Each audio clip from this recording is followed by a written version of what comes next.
Hello everyone, welcome back to Rob's Gaming Table. I'm Rob. I'm Mel. And we're going to be playing some Dune Imperium by Direwolf Digital, who published this game.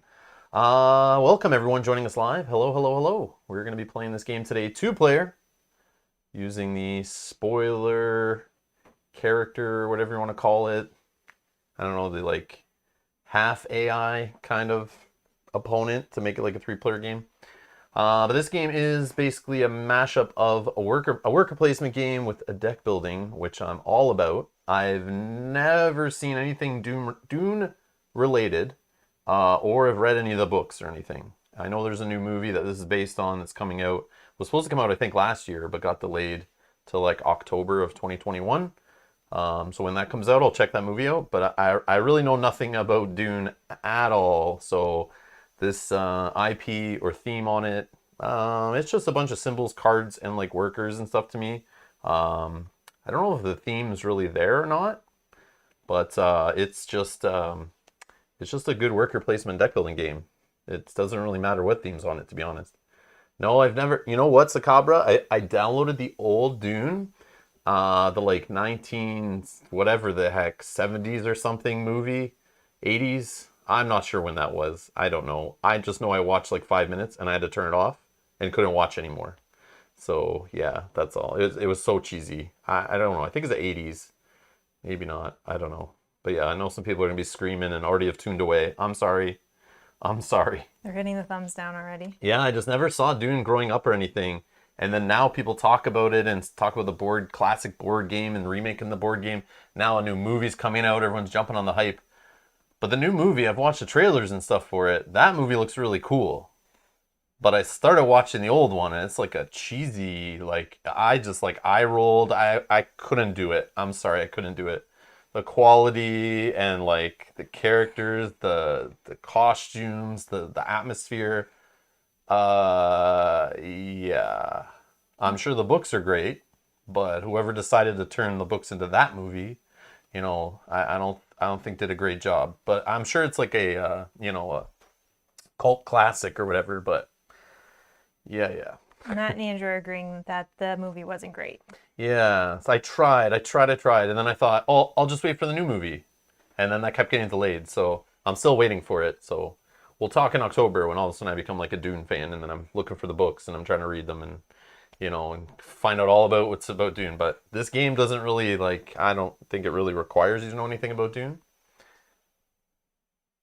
Oh, you gotta watch at least the first 10 minutes, says Michael. That's when things get spicy. Well, I didn't last 10 minutes. I turned it off already.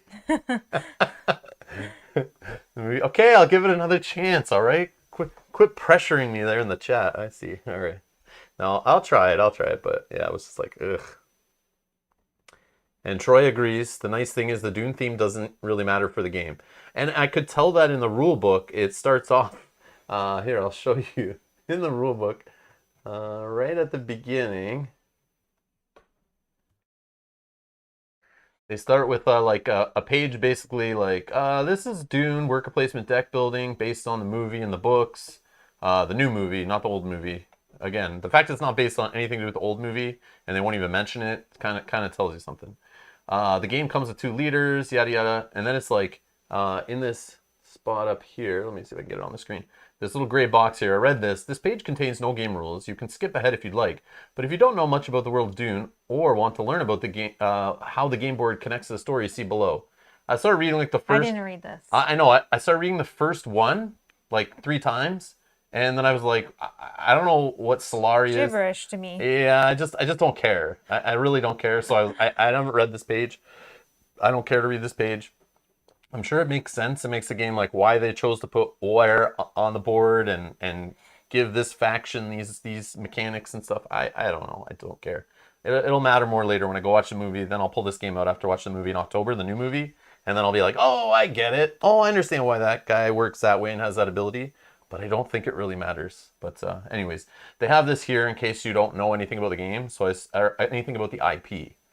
So what I'm trying to get at here is even if you don't know what the Dune IP is, it doesn't matter. This has the IP on the box. It's like the movie cover, whatever. Don't let that stop you from getting this game. It's really cool. It's a cool worker placement deck building game.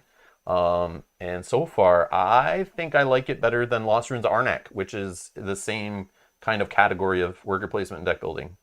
I don't know. What do you think, Mel, after one play? Yeah, I don't know. Yeah, I don't know which one I would like better, but definitely theme does not matter for this game at all. And it's definitely a fun little game, and it's different. It feels different than other games that we played. Yeah. It's just a little bit different. I don't know. It's weird. Yeah. It's yeah. I remember when we were talking about Lost Ruins of Arnak, people were recommending this, and then people were recommending that we check out that Endless Winter whenever that comes out, unless it's already out now. But that was a while ago. It's like a big overproduced version of one of these worker placement deck building games from Kickstarter. But yeah, this is a nice cheap retail game, so I'm all about that. So was Lost Ruins of Arnak, very well priced for the quality and the gameplay and the depth and the replayability and the components, all that stuff. It's worth the money, I think. If you at all like deck building and you like worker placement and you're okay playing competitive, but do know this: solo players, there are separate rules for playing solo. It simulates a 3-player game. You have to play against 2 AI, and running the AI is not bad. There's an app to help out, which we'll show today, and you'll see it tomorrow on my solo playthrough, which is scheduled and linked down in the video description in the playlist section. But also in the 2-player game, you have to use an AI, not as complicated AI as a solo, but there are separate rules for playing 2-player variant. Then there's completely separate rules for a solo variant. But this game seems to be designed as like a 4-player / 3-player game, I guess. Even there's some different rules for playing 4-player and 3-player. So the games, I think, I'm sure it says it. Let me see. I bet on Board Game Geek it's best with 4. Oh, 3 and 4, yeah. Yeah, on BGG, best 3 to 4 players. So just keep in mind, if you're thinking of buying this as a solo game, it works, it's fine. We'll talk more about that tomorrow on the solo playthrough. I'll show you that stuff. But there are variant rules you have to learn and 2 AI you have to run while you're playing. But it flows pretty good, which I'll show you tomorrow. But anyways, yeah, the weight is a 2.92 complexity, so it's not that bad. This is the crazy reason I got this game. Not to mention you guys just recommending it to me when we were playing Lost Ruins of Arnak. But this game literally came out in 2020 and somehow is in the top 100 board games of all time. And 47 on the strategy list, my favorite list. Did the people at Direwolf like hack BGG or something here? Like what's going on? Did they hack the Gibson? They got into the mainframes. Well, you were comparing this to Arnak, but I think this is more strategic than playing Lost. It's in the same group as but everyone. that's maybe always why compares people them. like it better because it's a little more challenging. Oh, Arnak's I don't know probably if in it's there actually too. better, to be honest. Where's Lost Ruins of Arnak? Right here, 78. Oh, so this is better. Yeah, better by 2 points. But Arnak is in the top 100 also. These are very similar games. Like they're very much a little bit of deck building and some worker placement. and they interweave those two. And I know Endless Winter, I remember I was looking at that when it was on Kickstarter after the Kickstarter and stuff, and that looked interesting too. And then I found out about these two games that are also all around the same time. They all were being talked about and released and Kickstarted all around the same time. So yeah, they're all definitely competing for you for that style of game. And playing this and playing Lost Ruins of Arnak very similar, except for the one complaint of Lost Ruins of Arnak I had was the game felt like it ended too soon. I didn't get enough deck building going. I didn't get enough worker placement going. It felt like the game just ends too fast. I don't feel that about this game. I do not feel that about this game. I do like this game better. But yeah, but they are very similar. You're same worker placement, deck building, going around the table, you're competing, racing for points. It's a Euro game. Yeah, very similar. But yeah, they're both there. So like either one are both good games for sure. Great games even. 76 and 78. What the hell is that all about? Anyways. So yeah, you thought deck building was dead. You thought worker placement was done and done. But no, someone decided to jam those together. Boom! Top 100 board game of all time. It's so weird. It's so weird. I thought people were just like sick of deck building games and worker placement games, or like a dime a dozen. But it's crazy. You put them both together and boom, you're in the top 100 list. But I think it has that nice complexity. Like it's not too bad, but it's not too light. So it's got some good strategy, some good depth to it. And the play length, 60 to 120 minutes. Like, yeah, it's not bad. It flows. It's nice.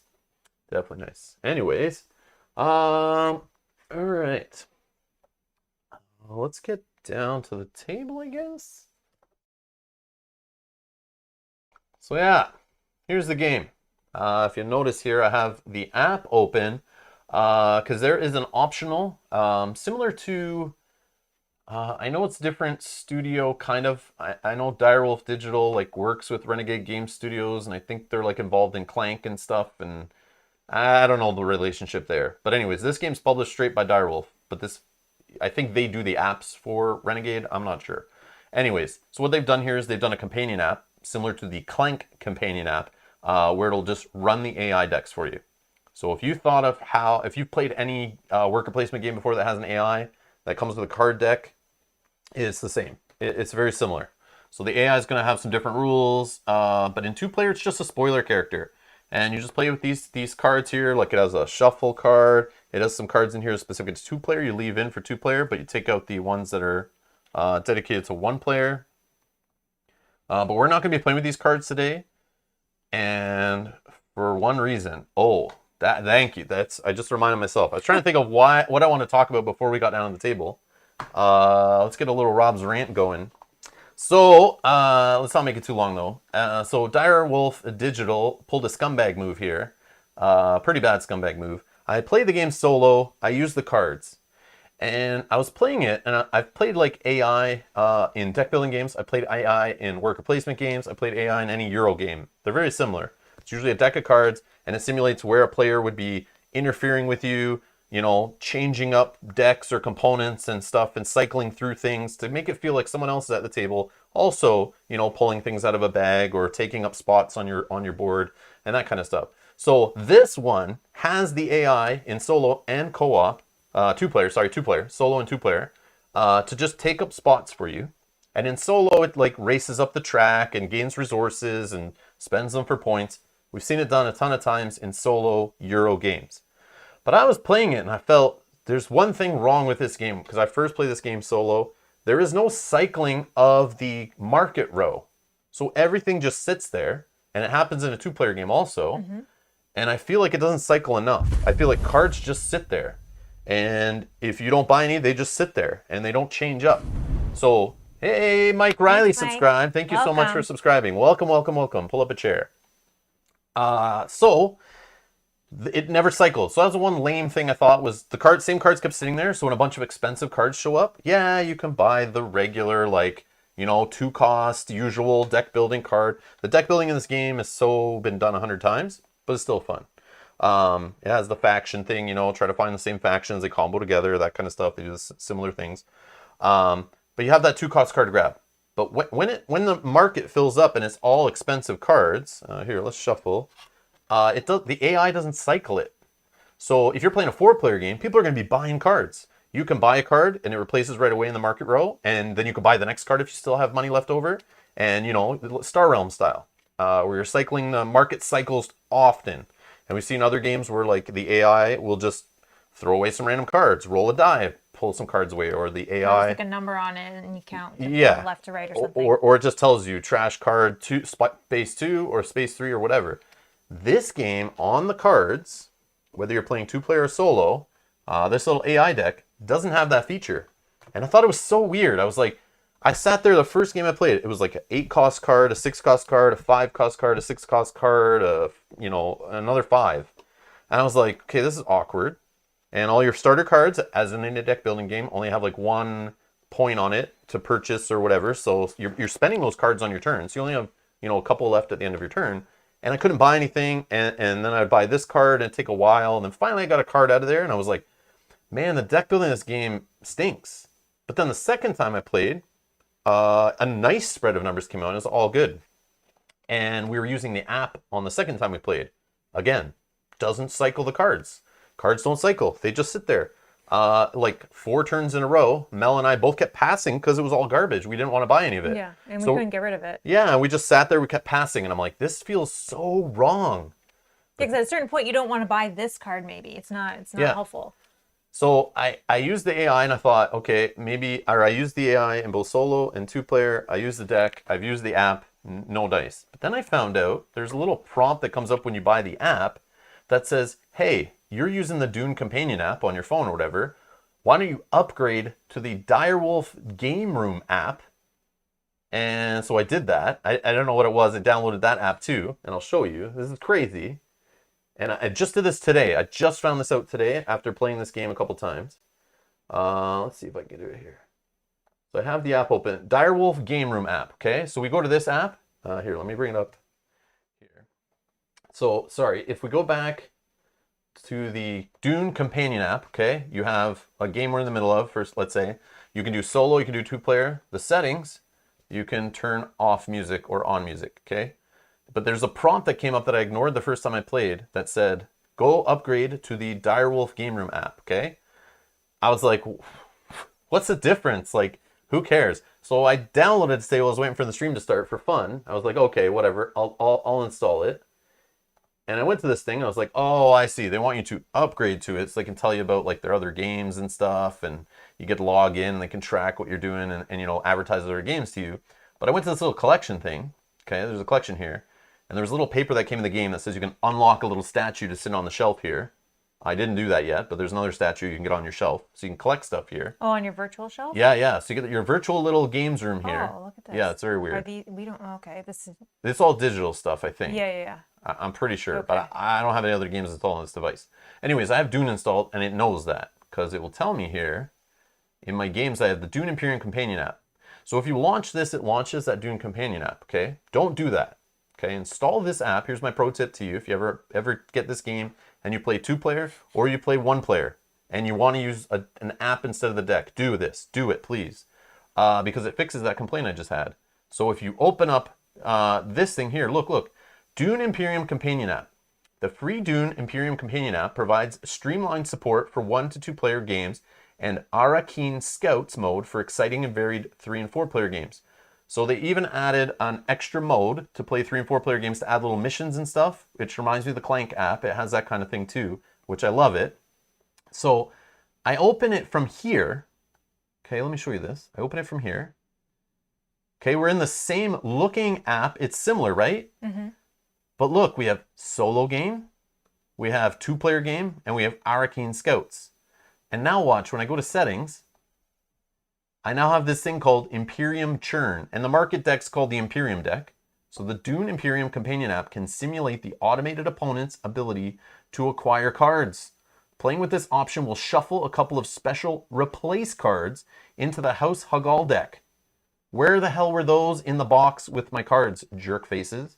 When these are revealed, you'll be directed to trash and replace 2 cards in the Imperium row. And why isn't that in the main game? Yeah, and I have a reprinted version of the main game that I know has errata in it that was corrected in the FAQ. So I have a newer printing of this game, just got it a couple weeks ago, and these cards aren't included. So they made a scumbag move here. Not only do you have to download the app, but then you have to download an additional app that will allow you to reopen that app and give you additional features unlocked because you have 2 apps installed on your phone or tablet or whatever.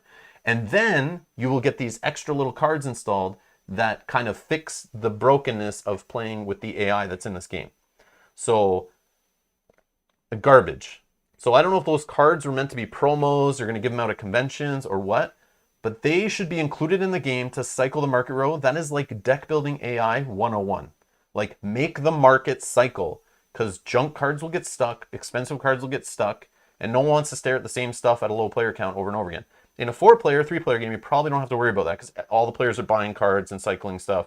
I'm sure it's fine. But there still should also be a price that we can pay to cycle the deck, either if it's reshuffle all or discard Yeah, two that's or weird that something. doesn't exist. Yeah. That's something that's weird. Yeah, I found that's weird. So that's my only one complaint Yeah. about the game, and then my other complaint about a scumbag move from Direwolf Digital for not including this in the base game or a reprint of the game, because either they planned this from the start and that's super scumbag, and they left it out of the main game, or they realized that later people complained or playtesters complained or something, and they went, oh crap, let's add this in because it is a complaint to the game. But let's hide it behind them downloading a second app where we can advertise all of our games to them. Like, they could advertise their games to you in the regular app. I just don't know why you need 2 apps. It seems very weird. I just want to point that out. I thought it was crazy, and there's my rant. I'll step down from my soapbox now.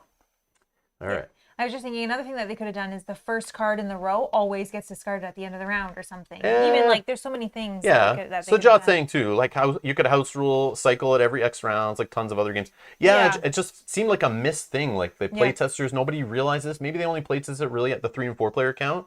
And maybe the solo and the 2-player was very much a late development afterthought kind of mode because of maybe COVID at the time or whatever was coming, or they realized like the solo community would really want to play this game.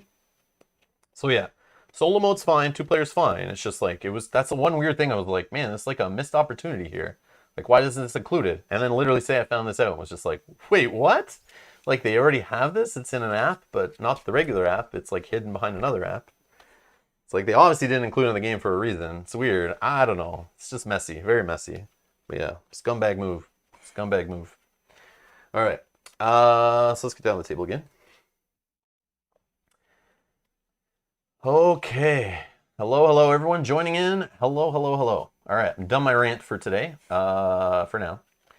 I think that's all my complaints. Let's have some fun placing some workers and deck building. All right. So we're going to set up the row here and put out some cards. Let's quickly go over how the game works. Have you ever played a deck building game before? It works like that. But then if you've also played a worker placement game, it works like that too. So that's all you need to really know. Combine them both. Yeah, if you put those 2 things together, you got that. That's how the game works. Yeah, just forget any cycling the decks. Yeah. No cycling the decks. All right, one other complaint about the game. Uh-oh.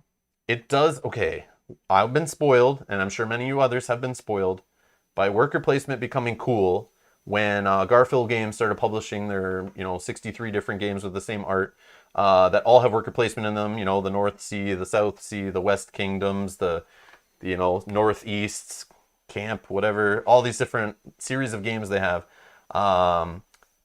Those worker placement games, just the flow of them, constantly just placing workers, never having that like old school feeling like Champions of Midgard or Waterdeep, like kind of, okay, we all done our workers now, we're done everything. Okay, clean up everybody, pull all your stuff back, put out the resources, fill up all the spots. There's like that old school reset to it. Yeah, that's the one thing I felt was like, ooh, that feels kind of old. But yeah, I've been spoiled with those, like, around the table, like Raiders of the North Sea, Architects of the West Kingdom, that nice flow of like, put down a worker, pick up a worker, put down a worker, pick up a worker, like those kind of cool mechanics. Yeah. It's not here. I wish that was here. Yeah, you could be sitting back and watching someone else play for a turn or 2. What? Like you could be sitting and waiting. Like you're saying in the other one, you pick one up, it constantly flows, right? But if you I mean flows from like beginning of the game to the end of the game. I don't mean just downtime on your turn. Okay. I just mean the game just keeps going, like your turn, you do this, my turn, and we just keep doing that until the game's over. Who won? But this has that whole like structured rounds, and then at the end you clean up. Everyone pull everything back, clean this up. I'm surprised that's why it didn't have something to do with the deck cycling at that point also, because it has the cleanup phase. So in this game, basically the rounds go, you start the round, you reveal a conflict card, which will set up the conflict deck right now. And the conflict deck, this is what's cool about this game, it has like a little combat that happens every round. And we're fighting over this little area here. We have our own little garrisons, okay, that hold our little fighters here and their little cubes. And there's a track here to track how much combat you have for the combat. So during the round, you can play cards and go to spaces that might build up your combat strength by putting units in the middle here, ready for a fight every round, okay? So the conflict card is what you're fighting over. So it could be things like gaining victory points, gaining control over a space on the board to get extra bonuses when people go there. Spice, one of the resources in the game. Intrigue cards, cool little cards that could help you at the end of the game during combat or during your turn. You can gain influence with a faction. We'll show you more about what that is. These are the level 3 ones, so they obviously near the end of the game, with the extra points, they'll speed it up. And you always have these 4 cards at the bottom of the conflict deck. So the conflict deck at the start of the round, you show a conflict card. When the conflict deck's empty, that's the last round, game is done. Or when someone reaches 10 points at the end of that round, game is done, total up the points. So there's 2 different timers on the game. The conflict deck if you're taking too long, or if somebody can get to 10 points before the conflict deck's done, that will end it also. So then what they give you is a bunch of these conflict level 2 cards, which again, other things are on them. We'll talk about them each as they come up. But they all have different rewards and things. And the cool part is you're only taking 5 of these level 2s. So every time you play, the little like, mid game will be different. So 1, 2, 3, 4, 5. And then the level 1s, there are 4 of them in the game. And they'll start you off, but different every time. You're only going to get 1 of them. You're only going to take 1 every time you play. So it'll be a little different. And you can't win every combat. So you have to judge and value which turn you're going to put all your eggs in or keep your stuff out. Or there's even cards that you can commit warriors to a battle and then pull them away last minute if you feel like the battle's not going to go your way. Then we draw a hand of 5 cards just like a deck building game. Okay. And then on your turn, you can do one of 2 things. You can take an agent turn or a reveal turn. Reveal turn is basically when you're out of workers. Okay, so to play a worker, you have to play a card from your hand. And not all cards are created equal, of course. To play a worker in a certain space, you have to play a card from your hand to send a worker to a space that has the correct symbol on the left side of the card. Or if you use the card on a reveal turn, you get the bottom. Okay, if you're putting out a worker, you get whatever's in the gray. It could be an ability, it could be blank. For example, I can send my worker to a place with this red symbol, and then I have to trash this card when I do that. Or I can save this till the end of the round on a reveal turn, and it does nothing for me. So I could keep holding this till later. But we start with the same 10 starter cards, and you're just drawing a hand of 5 cards. And I've got to make sure everything else is set up. And like a deck building game, you have your card here that's anyone can buy. There's a little set of them. Some of them are aligned to a faction. The factions are here. You got Fremen, Bene Gesserit, purple. You have red here, the Spacing Guild, and you have the Emperor is the black up there. There's also a section of the board here called the Landsred Council. Then there's the Chom. I don't know, where you can sell spice, turn it into Solari, which is another resource in the game. And then there's a bunch of spots out here on the planet of Dune, which are all kind of related to combat. Usually they can gain you spice and a bunch of other little random resources and cards and things. Each of the faction kind of specializes in something, and we're also trying to race up these tracks on the left side, which could lead to victory points. This big yellow planet symbol here is a victory point. So if you're the first to race up to the top of this track, you can become aligned with a faction, and you get this token. But someone can race past you, and they can take the token back. And yes, the point that's on here will change hands. So during the game, you will be going up and down on this point track here, and there's the symbol for points right there. To show you this, a point track. Water is another resource in the game. And then there's also this card here that you can get, but you can only get this one from this space. It's that symbol. And this card will let you kind of go anywhere you want, and then you trash it and draw a card. That's the draw card symbol. This game's all about the symbols. And then there's this other card here. This is like common cards that are always here in a pile. And there's this one, just like in any worker placement game or kind of Euro game, this is the point. If you can get enough money, you buy this card, you straight up get a victory point, and every time you reveal this card, you get a spice. But they don't do much else. They're literally just for victory points. But if you want to go that path of just generating I think it's persuasion, this resource. This is a resource that buys you cards. There's the card's cost, and they can generate that resource. So lots of different resources in the game to manage and play with. and spend to gain other resources and convert them and whatnot. Yeah. And then after everyone's done kind of going around doing their player turns, it then goes to a combat, where in turn order we'll get to play combat intrigue cards. So that's these little intrigue cards that you can gain from the board. Some of them are combat, some of them are plot cards you play on your turn. And then some of them are end game cards. Like I said, they're like, when you play any kind of Euro game, they're the little private cards in your hand that tell you, if you're the person with the most such and such, you get an extra point or whatever. They have those hidden in the deck there. But the deck's quite big, and I feel like we don't see a lot of those in the game.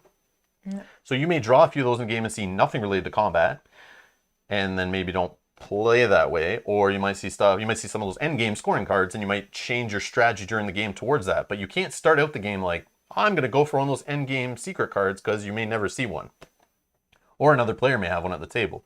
But there is a cool spot on the board. If a player is hoarding those intrigue cards, you can go to this space, as long as you have that on a card to go to this secret space here, it's called. You draw an intrigue card, and you're going to choose any other player at the table with 4 or more in hand, and you can take one at random from their hand. So you can really mess with like someone's plans. I like that a lot. So don't hoard those cards.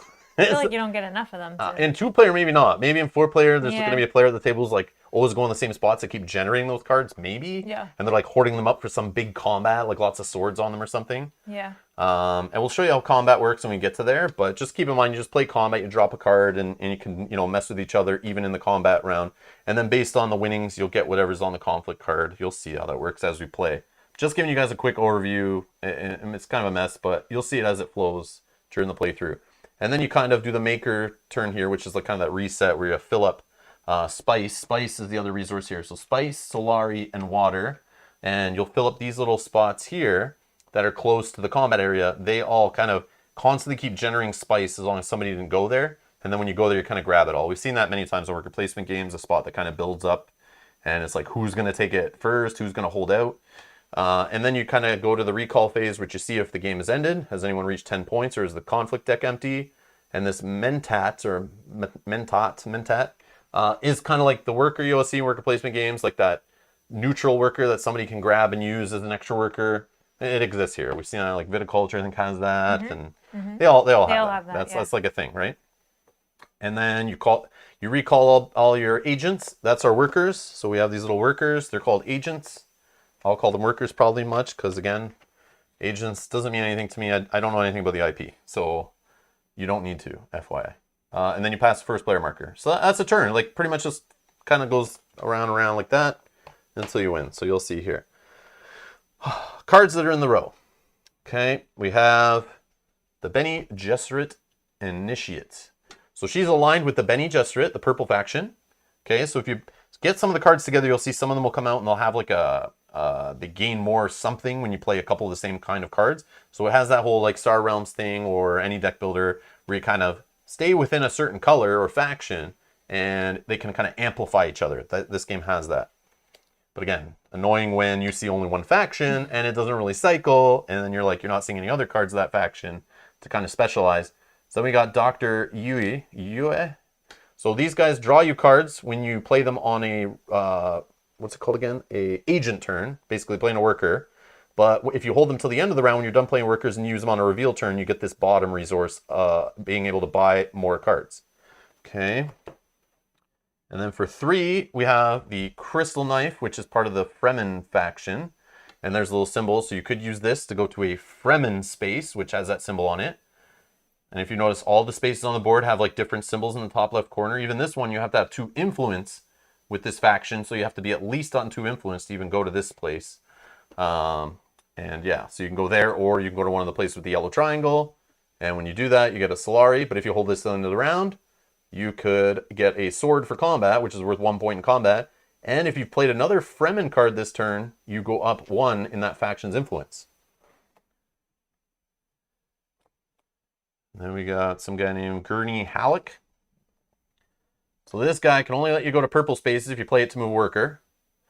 If you do that, you gain 2 cubes to go to your garrison, okay, which is not in combat yet, and then you draw a card. If you hold this till the end of the round instead, you can reveal it and gain 2 to buy cards with, and you can spend 3 Solari for 2 little combatants or troops or whatever. And you may deploy them into the conflict, and the conflict's like the middle area before you fight. And then this card, the carry-all, can help you get more spice. Basically doubles the spice bonus of these 3 spaces here, or the base spice. So you got 3, 2, and 1. You get double of whatever that number is, but not double of the amount of bonus spices there. So that's what's available to us for purchasing later in the round. Decently priced cards. Yeah, So yeah. 3, 1, 3, 6, 5. But now we're going to play with this other version of the app or whatever that's going to hopefully cycle cards for us. Because I turned on it to do extra churn. Extra churn. Okay. We're going to start here. We'll do a 2-player game. And it's asking, do you want the app to randomly determine first player? And we're going to say yes. We are playing, who'd you pick? You picked this guy. Yes. We can show our characters in a sec what they do. They each have an ability. So this character here is just our AI. I just picked a mat and a color of tokens just to kind of hold them so you guys can see where they are. All we care about is their agents, their workers here. They have 3 of them, and they're going to have their troops here. None of them start on the board or anything. But after the first player goes in a 2-player game, the AI will take a turn always, assuming it has a worker left. And all it's going to do is kind of like clog up the board, take up spots, and challenge us in combat. That's basically all it's doing. And it only goes after the first player. So if the first player only has a couple workers and they're done, and the second player, human player, has like 3 workers with this neutral worker, and they have more turns to keep going, he does not go only after the first player goes. So he has a variable amount of turns he goes. I learned today. Oh. Yeah, which we played wrong yesterday. Okay, okay. But yeah, so I learned that after I reread the 2-player rules. First player goes to you. Right here. First player token. Count Ilban Riches.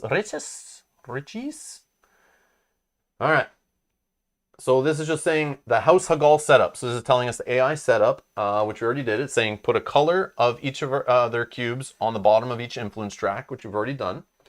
And then it says put the rest of the cubes and its 3 agents into a supply. That's right there. And then remember, House Hagal will take an agent turn immediately after each of the first player's agent turns. Not after reveal turn if you're done quick. Only agent turns. Okay. Let's try to remember that. All right, begin.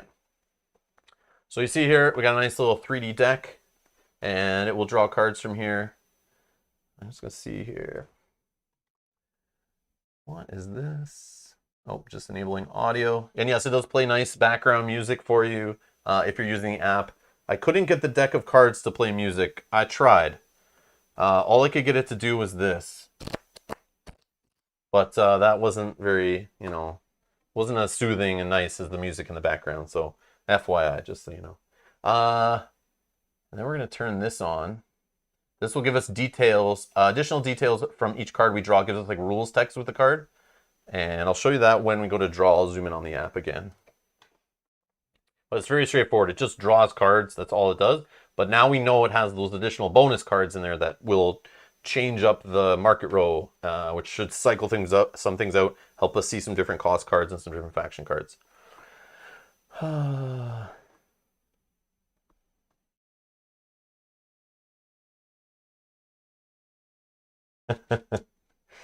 So that's the other thing. There is a game called Dune. Kate was talking about it today in our Discord. So there's an older game, Dune, based on the older books and older movie. And I just want to make sure, because I was confused too. When you guys told me about Dune Imperium, I didn't know what game you guys were talking about. And then I looked it up and I was like, oh, is that the Gale Force 9 game? And it wasn't. That's just a remake of the old board game. And this is not what we're playing today. So if you want Dune or a reprinting of the old Dune beautified from Gale Force 9, it makes nice quality games.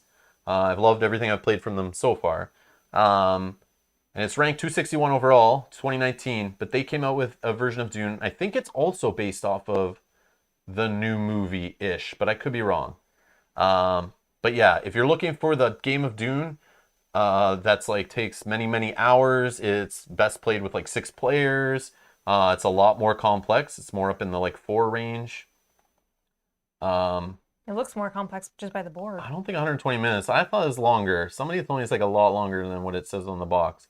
but I could be wrong. Maybe if you know what you're doing, it's like quick. But Best was 6. yeah, this is like one of those like every faction works completely different. It's like kind of like the root idea, like every faction works different, has different abilities. They're trying to do different things, but it's like more grandiose and more complicated. And yeah, this one is tied to the theme. So Sirhan's even saying the old board game is very thematic in my opinion. Sirhan, have you played this one? Have you got the new one from Gale Force 9? I'm curious. Anyone played this one, and is it like a good representation of the old board game that everyone like talks about as being like a holy grail classic game? Because this supposedly just redoes that game like more updated, but I could be wrong. Maybe it changes so much stuff. It's like not as good as the old game. I don't know, but They're also saying in the chat, Chris and Sakabra saying maybe 120 minutes per player. yeah, that's maybe yeah. That's Chris is Yeah. saying too. Yeah, this game's pretty heavy. Yeah. Oh, this game is pretty heavy? Oh, okay. Okay. Well, just throwing it out there. Anyone who's thinking like, if you're looking like, oh, this is not really tied to the IP that much, the game we're playing today, this game supposedly is. This Dune by Gale Force 9. Just FYI.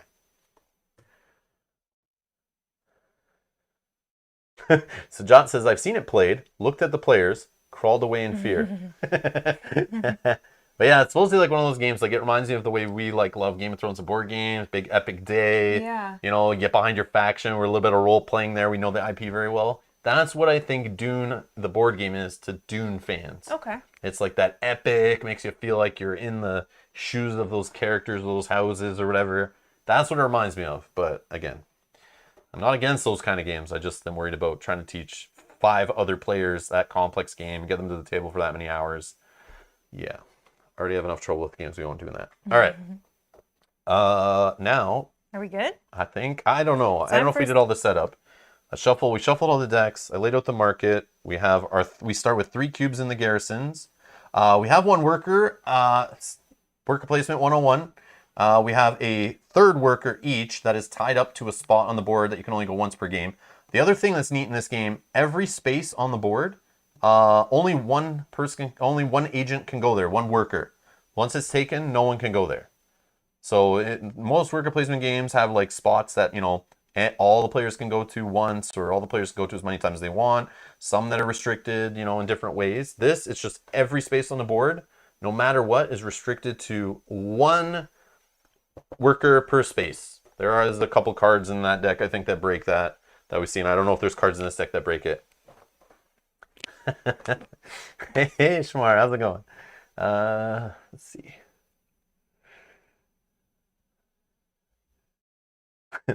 Brian S. says, Dune, Twilight Imperium, and Gaia for a nice evening of gaming.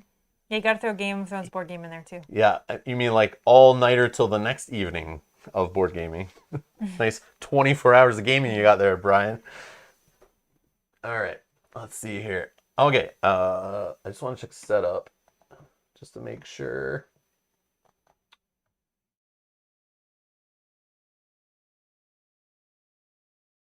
Okay, yep, do the conflict deck, place all that stuff. Yep, the row's done. Each player shuffles your deck.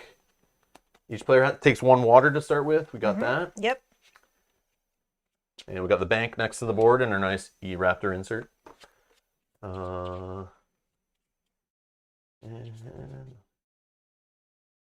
yeah, these tokens aren't limited.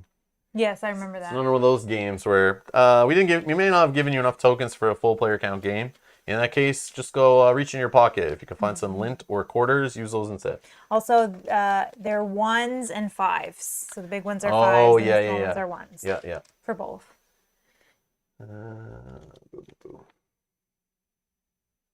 Okay, yeah, let's talk about our leaders. That's what we need to do. So you pick a leader. There are 8 of them in the game, 2 for each of the great houses or whatever. They come with a passive ability. So this one, when I take a high council seat, which is a 1 time per game, a little spot you can take up here, will get you 2 extra money at the end of each turn to buy cards from the market row. And then this one, there's a signet ability on one of our cards in our starter deck. When you trigger that ability, I'll gain a spice on mine. But each leader has a passive ability and a once per play of your signet, I think it's called. Your ring? Signet ring? Yes, signet ring. So this card, we each have this in our starter deck. If you see that symbol, that just means this ability. So it's unique to the leader. And that's all And that's then what's really this unique. ability?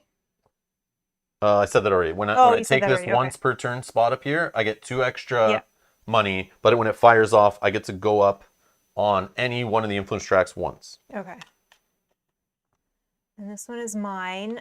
So whenever you pay Solari for the cost on a board space, I get to draw a card. So anytime where I have to pay, so for example, this one where you have to have the green card and you have to pay 2, then I would be able to draw a card. Or Very good. there's a few other examples of that. But and then my ability with my ring is I just gain a Solari.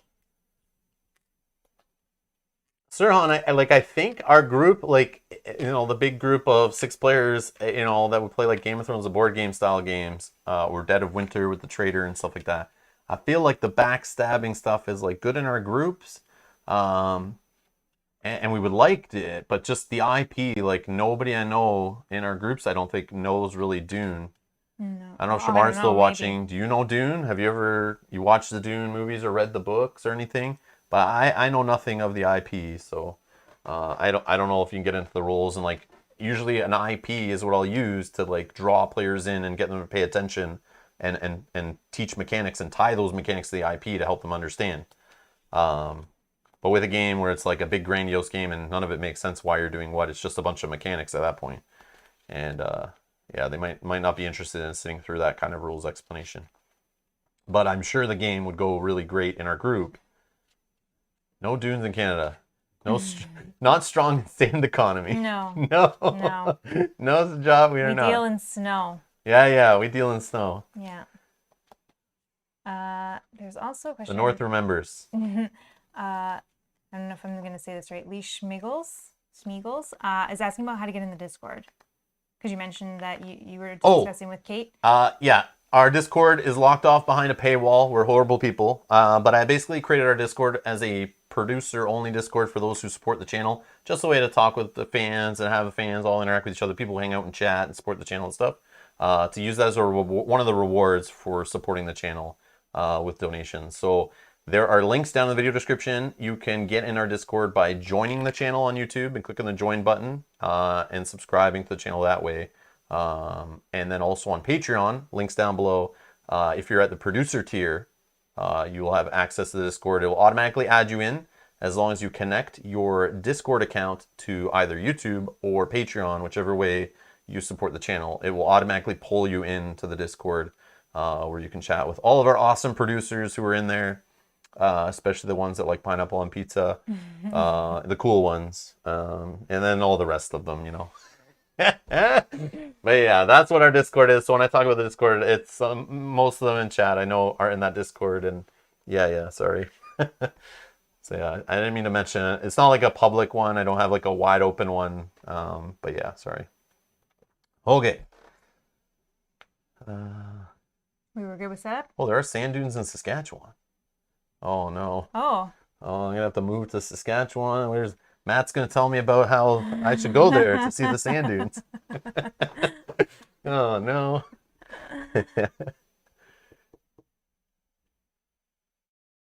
Okay. Was setup good? Can I go? Yeah, I think so. It's just they'd already helped us with the first player, and we got our leaders. I just saw the leaders thing was like. Yeah. Oh, okay. But I think that's it.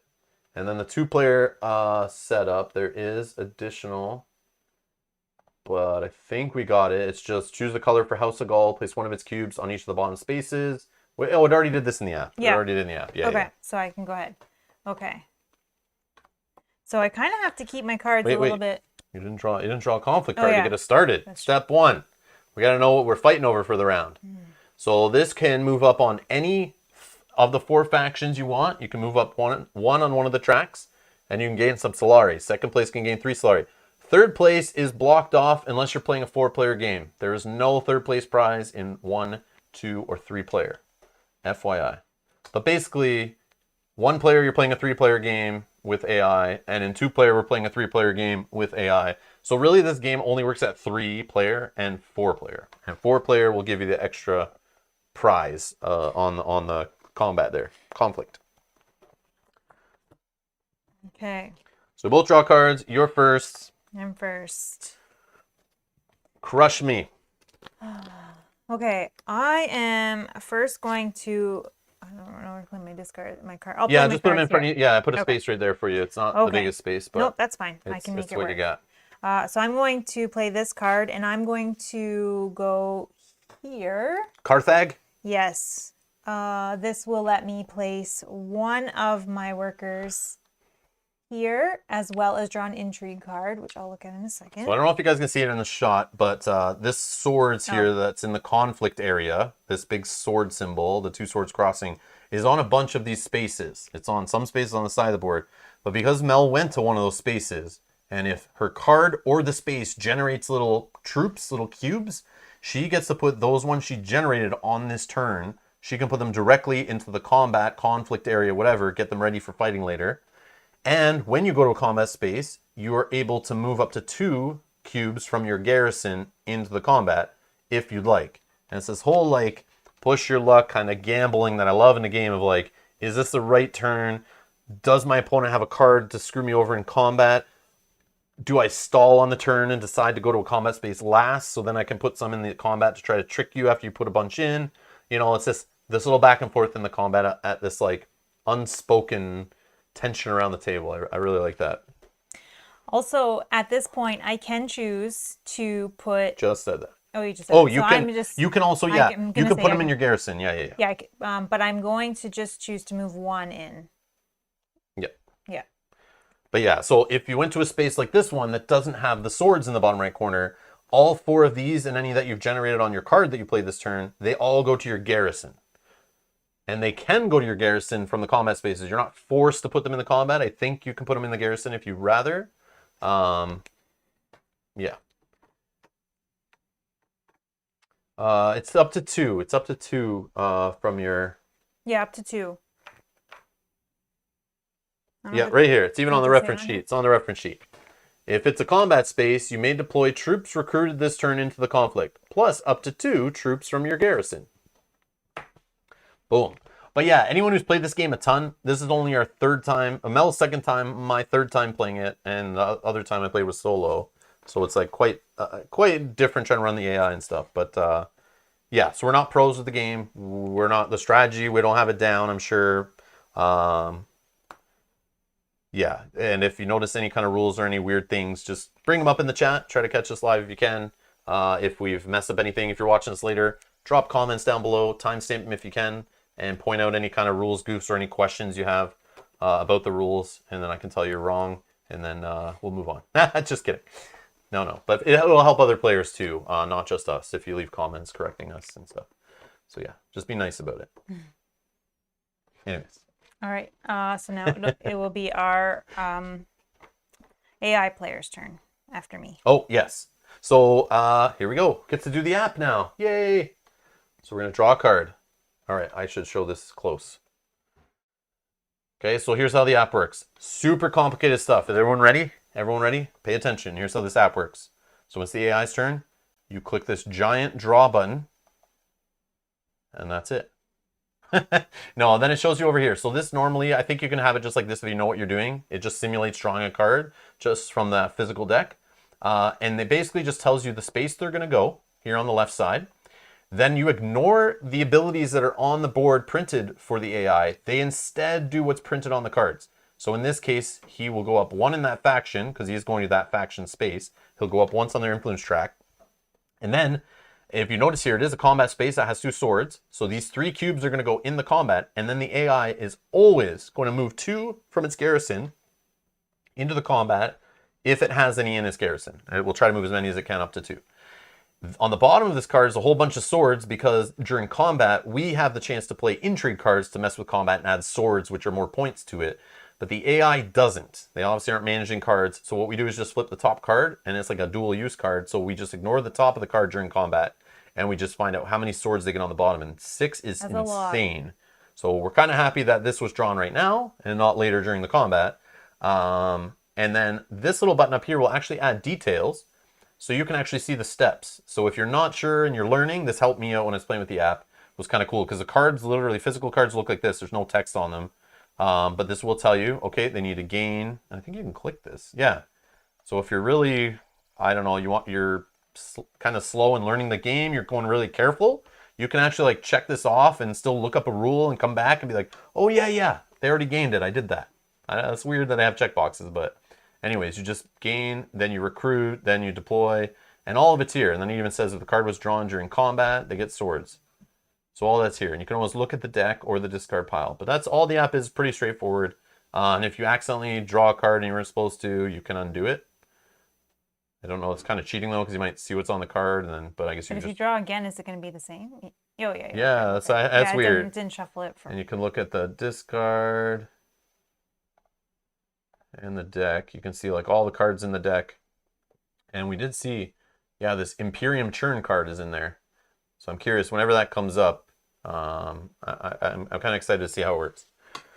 Okay. So yeah, so he's going to go on the Highliner space. If the space was taken already by anybody, even their own workers, you would just draw the next card and they go to the next space. Super straightforward. Okay. He's done. Okay. So, yeah. Sorry. Yeah, sorry. Okay. Okay. My turn. I don't know if these are... Got lots of cards buying power here. Let's see. I will...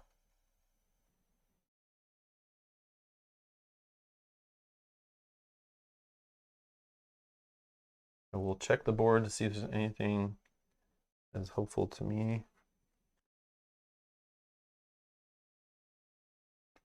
All right, I'll play... Oh no, wrong card. I'm going to play this Reconnaissance. And I'm going to go to... Oh yeah, I did forget that. Thank you, Daniel. I forgot to do the ring ability. Oh, is that what you were thinking? You forgot something? No. I was thinking something else, but... Okay. I wasn't sure if I finished my turn, but yeah. Oh yeah, boost of action. Sorry, I'm distracted because we were talking about it on screen and then we pulled it away. Yeah, so he went up, he put that there, and 3 went there. Okay.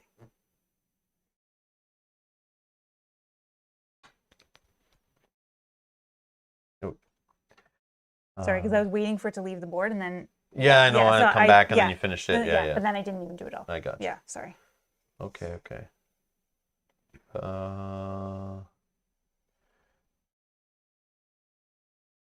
Sorry. I'm just going to go here and take a 3 Solari, please. 3 Solari. 3. There you go. Thank you. And I think that's all I got there. Okay. I will play a card that lets me go to any of these spaces. Oops.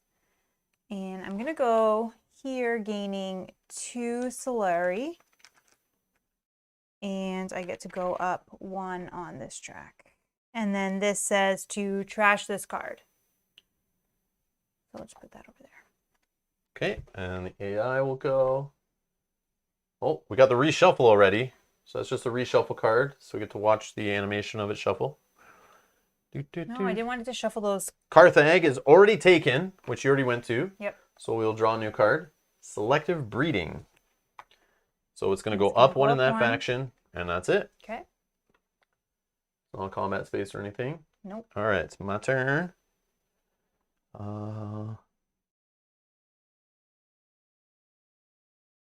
I think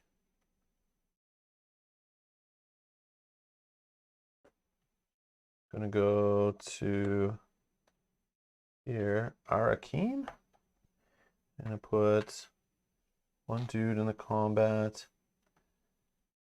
and draw a card. Okay. I have no more workers, so I am going to go to the reveal turn. So I will reveal my cards, and I'm looking only at the bottom in the blue. I have 2 of the currency to spend, and I have 1 sword. So these are worth 2, so I'm going to count up my combat. So 2, 4, and 1 is 5. So I'm at 5 on the combat, and I have 4 that I can, 2 that I can spend. So we So have I think basically you can get one of these like kind of yeah. No, I'll actually buy this for 1 because it does have the draw the card. maybe we draw another one cost card you can buy. Goes in my discard pile. Probably not. Nope, it's No. 5. Womp Okay, womp. that's fine. That's fine. So that 1 just goes to waste, but that's okay. And that card that I just gained goes directly into my discard pile, and that is me done. So clean up, I'll get rid Oh of yeah. all. So third complaint about the game, after playing so much Aeon's End and playing a deck builder that doesn't shuffle the discard pile, this one you have to shuffle your deck, which is why I have the card sleeved. So yeah, it's we've been spoiled. Another thing, every deck builder from now on has to have non-discard shuffling, where you can line up combos and stuff and flip your deck. Otherwise, I'm sorry, I'm just gonna have to complain. I've been spoiled by Aeon's End. So yeah. Okay, so he doesn't go because you just did a reveal turn, which is basically like once you've done a reveal turn, you're done for the round. You pass, so every other player can kind of keep going, and that's why she's marked her combat strength here, so everyone kind of knows where you're sitting at. But she is sitting on an intrigue card. Yeah, that's fine. Can you see? Oh, where do you? Oh, I can put I it. would just kind of like put it on somewhere that yeah, so we can then yeah. So she could have a combat card hiding in there that could have a bunch of swords on it and stuff. And your cubes are worth 2 points in the combat, and the swords are 1, which is why Mel put hers level 5 there, which I'm sure she explained. Okay, so he's not going because you did a reveal turn. Only goes after you take an agent turn. Yep. And then I get to my turn, and I don't have any agents left. You can always do a reveal turn before you're done placing your workers, your agents. You can just decide to do it, it's fine. But, you know, it's obviously you want to use your workers and get some stuff. So my turn is going to end here. I have, you do not count anything on cards you already played on the turn, which is why I have them kind of put off to the side. Then in the reveal turn, everything that comes out of hand, you're looking at the bottom only. So that's what you're getting, that effect. And it's separate from those. But everything will go to the discard pile together. So I'm at 6 points of purchasing power. Whew. So I could align with the Empire here a little bit for 5. It'll let me go to those spaces. I can get some more troops. And at the bottom, I could get 1 resource, deploy up to 3 troops from your garrison in the conflict. Okay, that's neat. Let's check. In Star Realms and Hero Realms, it's like always just buy the most expensive card. Even if it's out of faction, usually it'll be really good. Not always though, but for 6, there's this one. He could get 2 troops and a card draw. Or if I played it in a reveal, I get 2 money. Can spend Solari to deploy troops. I don't know. And then there's this one. I know it's supposed to be all about the spice, right? And this one helps get you more spice. I don't know. Oh, is it all about the spice? That's what I heard. I think I'll just go for the most expensive one I can afford. I don't know. I like just putting less cards in my deck as a thing if I can't trash them. There is card trashing in this game, which makes it awesome. Alright, so this goes in my discard pile. I replace the card. Oh, there's the 1 cost. I should have bought the 5 coster. I could have got this one. This says, if you have any other Bene Gesserit card in play, you get to move up 1 on any faction. So this kind of goes if you have a theme of this going in your deck, if you have another one played on your turn. And it does count the cards you played earlier on your turn. It can line them up, I think. That's how it works. Yeah, if it's in play. So these are still considered in play. So where are my rewards? I'm going to set my combat strength to a big old juicy 2. Because of 1 cube. And then I'll put clean up. All my stuff goes in my discard pile. The stuff I played during the turn and the stuff I played at the end of the turn. And that is all. So combat now, because we're playing 2-player, the AI is actually going to draw a card first. And we're going to see that he gets +4 combat. So he's already got 3 in there, so that's 10, right? Yep. So he's going to 10 on the combat track. Wow. And we just worry about what's on the bottom. Now it's our turn going to first player. You have a choice of playing an intrigue card to do an, aha, I got swords. If you pass, it goes around the table. Every other player gets a chance to play 1. Once all players have passed consecutively, it's done. You go to do the math, figure out who wins what. But if Mel chose not to play 1, and then I did, it goes back around to her and she can play 1 again, or have a chance again to play 1. So that's how it works in this game. It's kind of neat. I will. Very similar to Blood Rage, I think. Blood Rage is like that, but I could be wrong. It's been a while. I will pass. You'll pass. Oh, okay. So you're not holding like a 10 swords on that card or something? No, I'd have to be holding 6. Damn. To even. Well, I don't know. Do we have 6? I don't know. I don't know. I haven't seen a lot of the cards in the game. I'm not. But the AI has 6 swords on cards. That's what I know. Okay, so then we just look at this here. Super simple now. We divvy out the rewards, so we know green is ahead.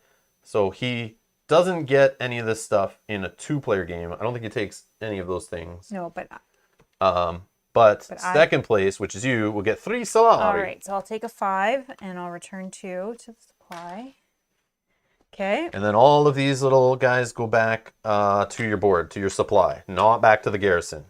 So the more you put into a combat, the more you kind of lose later. So there's like quite the gamble. Then you reset the little track there. And now we place spice on the spice spaces. Which is all of them, because we did not go to any of them. Yeah, so if there was an agent or the mentat worker guy on any of these spaces, they do not get spice. And then we check for the end game. Nobody's at 10 points. The deck's not empty in the conflict deck, so we keep moving. We return this guy back to his spot. He's already there. And then we recall all of our workers. Okay. And then we start the next round by revealing. And I pass that to you. Oh, first player, yep, thank you. And then we reveal another conflict card. Oh, this one's got a victory point.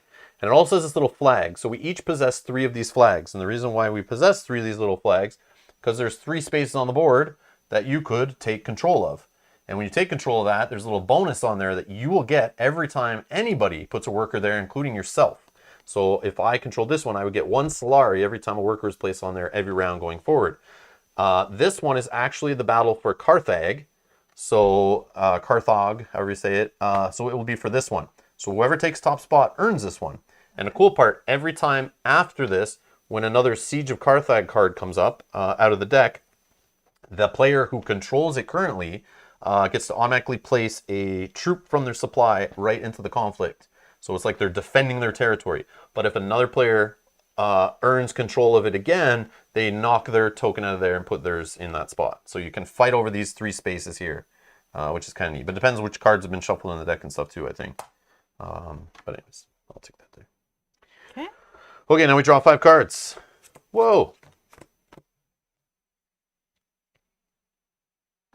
How do I still have 5? Did you draw a card? Yeah. Didn't I? I draw off this. I don't know. I have 5. Mine is correct.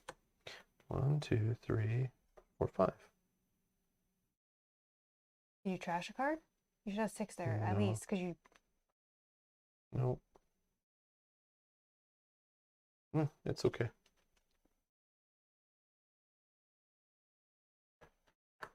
You know what? It's this. I don't think I should have had this. I think that was from teaching. So I shouldn't have been able to buy the 6-cost card. That's what happened. Oh. Yeah, I think when I was teaching, I pulled that card accidentally and it got into my Oh. hand. Whoops, I think. Yeah. Because I have 5 starter cards here, but I should have... Yeah, because I don't think you have You know what? I think it got on my deck. Like I put it on my deck when I was shuffling or something. But yes, we will just say 1, 2, 3, 4. Did I have enough? 1, 2,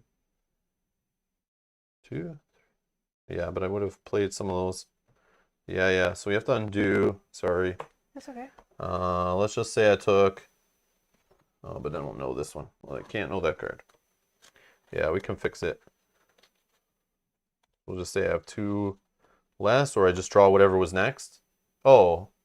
Okay. I would have had enough. You would have had that. So then you would have had enough. Yeah, okay. We'll just say that happened. Okay. I think we fix it. Yeah, that works. We can just say I drew into that card instead or something. Remember what card it was? 1 cost, Benny Gesserit. Oh, okay. I'll find it. Sorry, guys. I obviously, when I was teaching and pulled a card down and got into my deck, because I should have only had 4 cards left. You start with 10 cards. So I don't know what happened there. Yeah, that's this one, I think. So yeah, okay. I think we're okay. So I think what happened was I had a card off here when I was showing it. I think I probably put it down and went, oh, this card's out of my deck. And I put it in, shuffled it in or something. Yeah. And then it looked like so basic.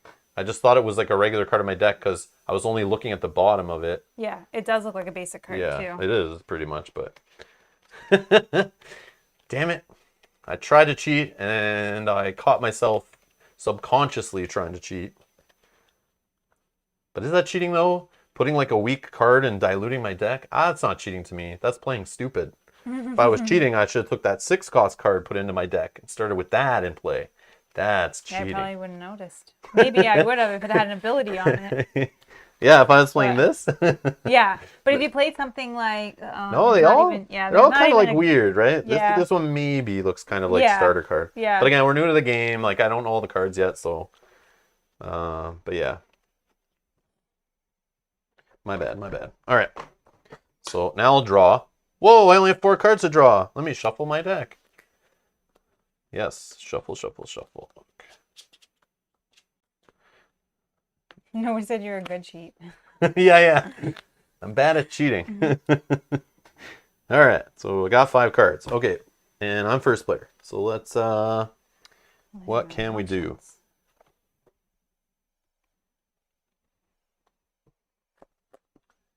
We're gonna go. Oh, I can do that. Okay.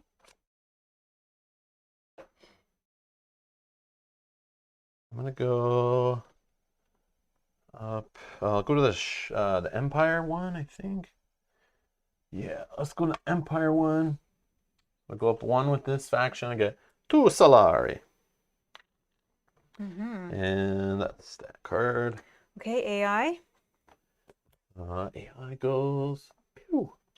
Okay, so if there was no spice on these spots, you would draw a new card. This one says Harvest a Spice.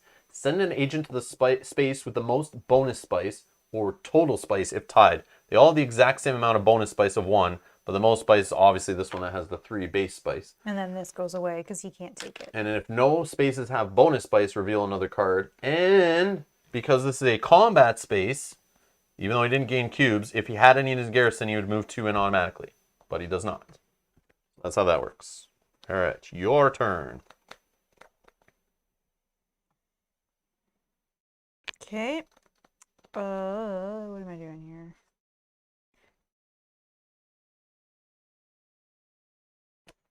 I'll spend a dagger, which is green. I'll go up here.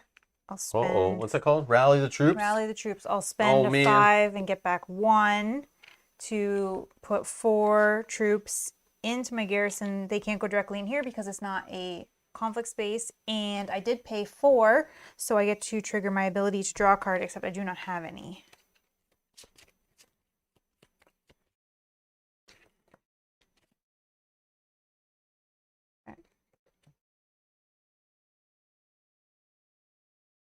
Go ahead. All right. I'm going to go to... Well, next time it's my turn. There's a question about what sleeves do you recommend, so you can chat about that if you want. Yeah, if you're looking for cheap sleeves, you get whatever's available at your game store or online. Our local game stores, it seems to be like Ultra Pro, I think, are the cheaper ones you could buy in like more bulk packs. I buy those if I don't think I'm going to play the game a ton, but I want to protect it. But the more expensive sleeves I'll buy are Dragon Shields. And yeah, I use those in like re-sleeve different games, and then if I don't play that game for a while, I'll take all the sleeves off, put them on another game even. They last a long time, and I've never had any break at a tournament ever, which is awesome. Like, full 12-hour day tournament, and the sleeves never fail. I don't know. But I have had other company sleeves like break on me. So then I just stopped buying those. But yeah, there you go. That's But again, I don't know what's available in your region, what your local store sells and stuff. So whatever you want to spend or afford, that's. But yeah, you get what you pay for though. Usually, it's up to you how much you want to protect that game or have those sleeves last a certain amount of time. Okay.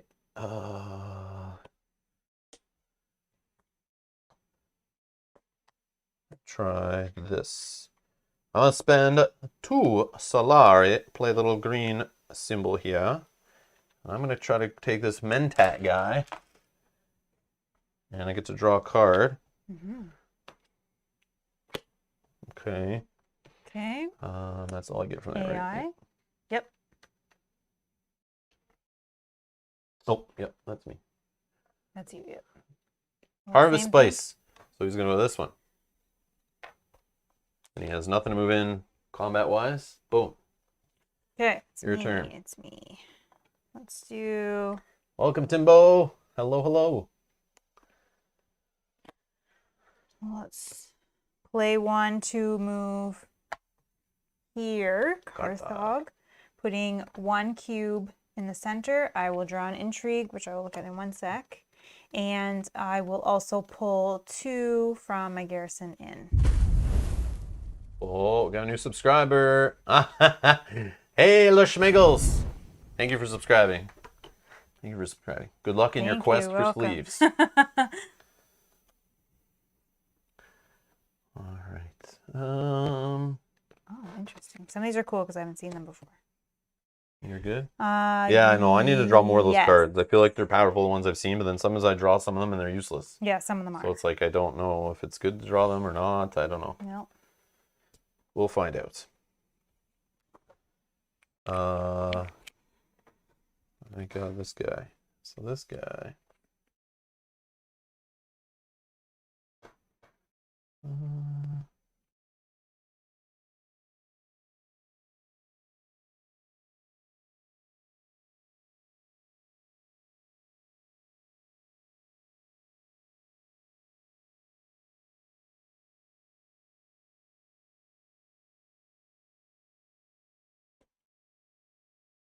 I'll play this. I'm gonna go down here.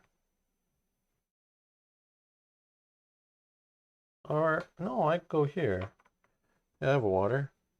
Yeah, I have water. Oh, and this will get trashed. I'll move you up on the Yeah, please, thank you. So I get 2 cubes into the combat, and I can move 2 from my garrison. And that is all that does. I'm pretty sure. Okay. I was first, so yeah, he goes. He's going to try to take rally troops, but you already did, so we draw a new card. He wants to harvest spice. Holy. Man, this guy's gobbling up all the spice. And he still has nothing in his garrison to move into combat. Oh, so I guess, I mean, he ate up all the spice, but he's not fighting. So, I mean, I guess that's okay. I don't know. Okay. I don't know. So it's my turn. Can I do this? Yeah, you can play plot intrigue cards on a reveal turn. Yes. Okay. So then. Yeah, plot cards only, though. Yeah. Okay. Do I have to do it before? Reveal your cards. Yeah, I have to do it. No. Anytime during yeah, okay, let's do it first. Okay. So I have. Oh, buying a card, right? Yeah. Bypass protocol. Acquire a card that costs 3 or less, or I can spend 2 spice, which I don't have, so we're not going to buy a card for 5 or less. I think I would just like this one for 3. Yeah, you have 2 options. Yeah, okay. I would like to buy this one for 3. Please. All right, we'll replace immediately. Oh, there's one with a trash card icon on it. The Spacing Guild, the Guild Administrator. Okay, and then for my combat, I'll do my combat first. 2, 4, 6, and then I have 1 dagger, so I'm at 7. And then for currency, I have 5. For currency, I have 5. I think I like this one. So what's the text on that one? Double the base, not bonus, of spice you harvest with this agent. That's good, but I think I like this just for the symbol. Yeah. All right, to replace it, we got another 5-cost card. Oh, it's one of those ones that retreats any number of your troops. So if you feel like combat's not going good, or you overcommitted, I guess. This is another thing we haven't seen yet, is when you buy this card, you get this bonus. Oh, I guess we saw that on these ones, where you buy this and you get victory points. Yeah. Okay. I'm done. Done. Okay, my reveal. So I have 3 monies, 1 sword. So 1 sword plus 8 from here. That goes to 9. And then with my 3 monies. I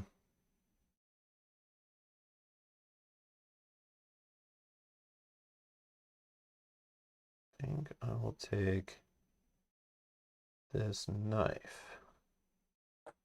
Yes. And I'll replace it with another 3-cost card, the Guild Bankers. The Spice Must Flow costs 3 less to acquire this turn. That's this card. That's that card. Oh, so if you're going the route of trying to buy your victory points, this goes with that. That's cool. I've never seen that card before. It's pretty good. Wish that was there this He's turn. going to get rid of that before we can buy it.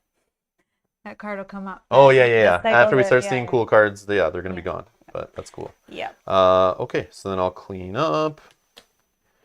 And then combat, we get to draw a card for him if he was in it, but he's Nope, not. He's not. So we're not going to you draw a and card. All right, I'm first player. I pass on playing intrigue cards since I have 0. Would you like to play a combat intrigue card? No. Whoa, I thought for sure you were doing it.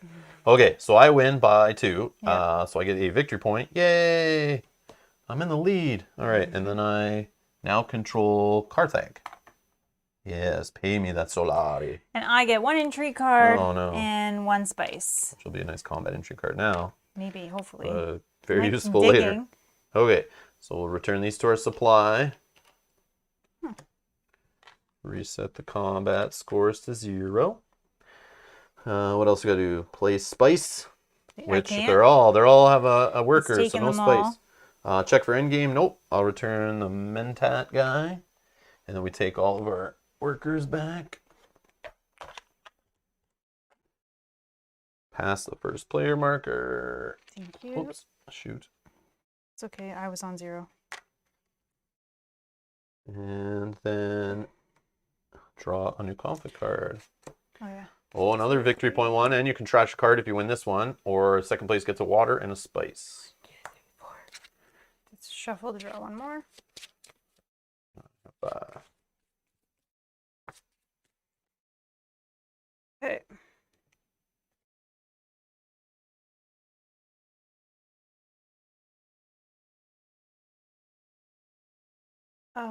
Let's do...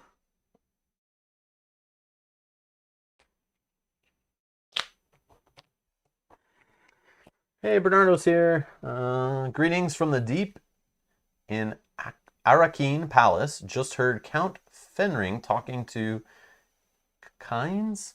Something must be brewing other than the spiced tea. Again, we know nothing of this IP, Bernardo. Right over our head. But I'm sure others in the chat know what you're talking about. Some of the names sound familiar. That Yeah, they're from the game. From Yeah. I know but... the spice are orange hexagons that you can use as resources. Yeah. And Bernardo says, just played this game last Monday and got destroyed by the other 3 players. What's your opinion of Solo? Solo, we'll talk about that tomorrow, Bernardo. We talked about it a little bit at the start of the stream, but we're streaming it tomorrow at noon Eastern. I am playing Solo this game tomorrow, so tune in for that. And we'll have some fun discovering how the Solo AI works, or AIs work, and how that plays. You can find that in the playlist link down in the video description. It's scheduled there, or at youtube.com/Rob the Gaming Table, where all the live streams are scheduled, and you can set reminders. Boom. Okay. And hello, Janet. Hello. Hello, hello. So I'm going to play my signet ring. Yes. I'm going to go here, spending 2. I get to draw a card. I get to take the Mentat, and because I paid, I get to draw another card from my ability. So good. Okay. He's gonna go. Oh yeah, sorry. And he wants to take the wealth space with the So it's gonna Emperor. go up And 1. he'll just go up 1 in there. Okay. All right.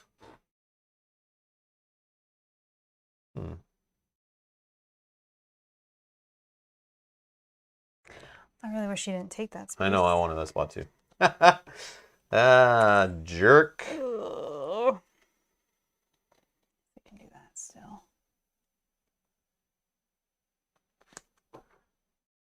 I'm gonna play Dune in the Desert Planet, and I'm gonna go here. Take a 3 Solari. You want to give back? I now have a 6 Solari. Okay. Do that. Oh, I see. Okay, I see.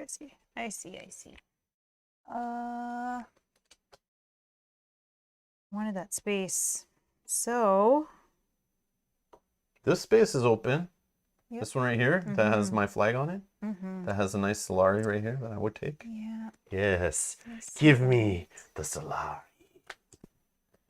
Did you take the Solari from your signet ring? There's asking. No, I didn't. Why do I keep forgetting that? Thank you. Tolkriel, stop helping Mel. Thank you. I did not forget No that teaming. once in our playthrough before. Stop teaming up.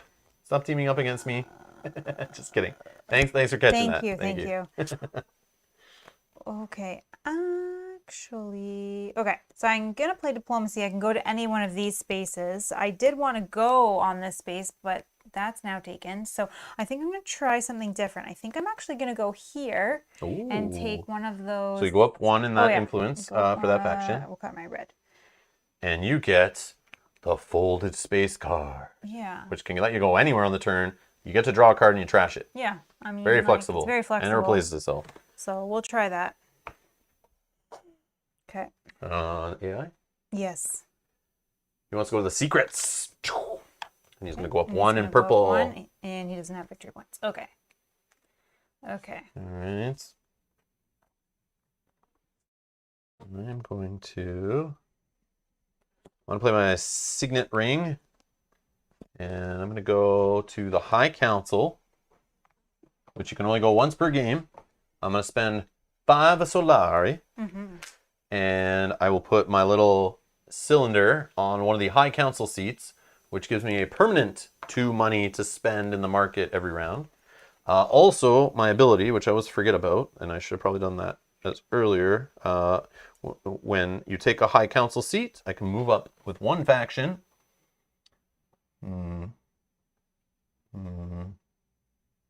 Which filthy faction do I want to align with?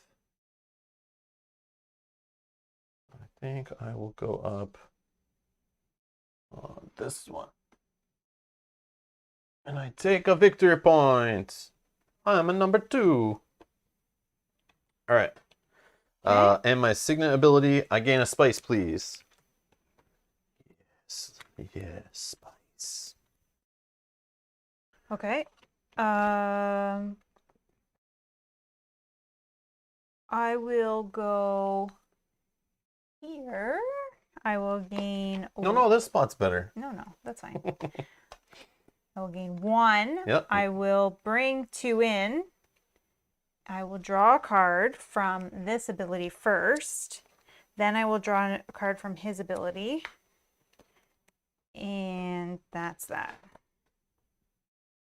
Okay. He will... was that reveal or that was you putting... what did you do? I put my guy down. Yeah. So I had a third guy this time. AI wants to harvest spice, but there is none left, so he's going to take over the Hall of Oratory. Okay. And he recruits 1 guy into his garrison. Okay. Okay. So I have no workers left. I'm going to take a... what's it called again? Reveal turn. I'm going to reveal 5 to spend, plus 2 more. 7? 7. What can I buy for 7? Cool.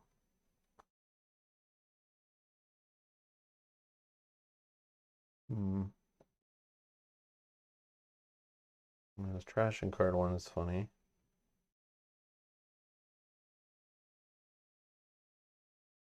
I'll just take this carry all one for 5.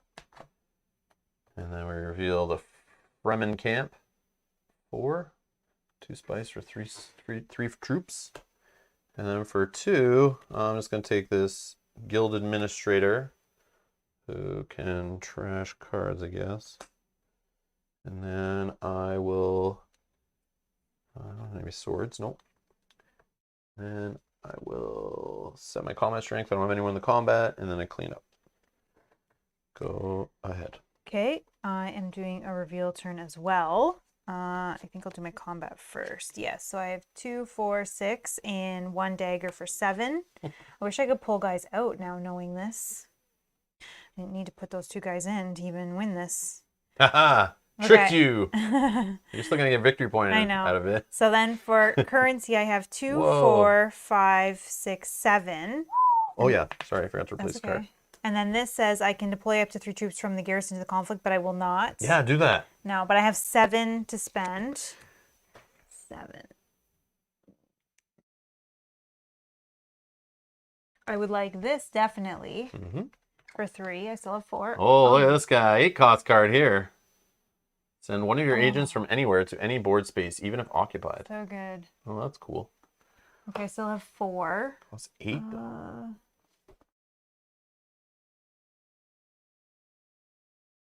Okay, I will buy this one for 2. And I still have 2. Oh, and this guy's showing up again, the guild administrator. Yeah, I'll just buy that one for 2. And we got now a gun thopter. Each opponent loses 1 garrison troop. Oh, I would have bought that. You may deploy a troop from your garrison to the conflict. Okay, that's like a fighting That's a focus good card. one. Yeah, okay. Very fighting focused. Okay, and then clean up. Done. All right, combat. You're a winner. Woo. So you get a victory point. And you I can get trash to trash a card. one of these cards. Okay, I want to trash one of my basic cards.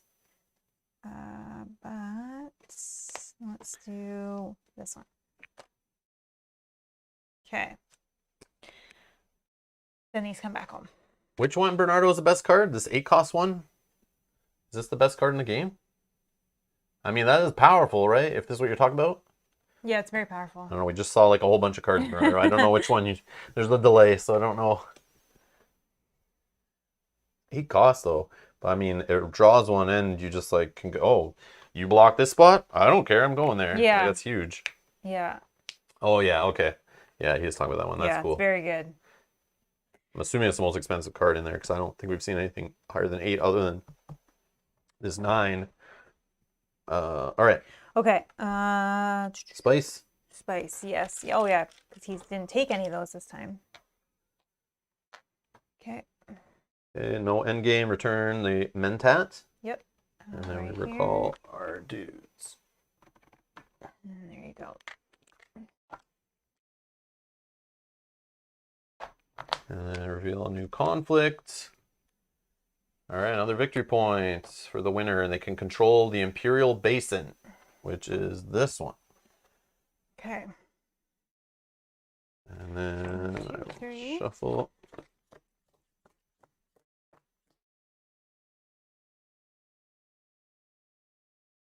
They want you to say the name of this card. Let's see. This name is the... You notice I avoided it, right? Kwisatz Haderach. Kwisatz Haderach. I don't know.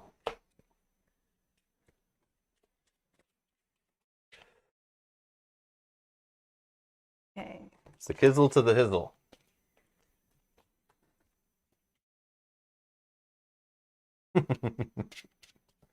All right. 1, 2, 3, 4, 5. All right. Let's see what we got here. Okay. A lot going on here.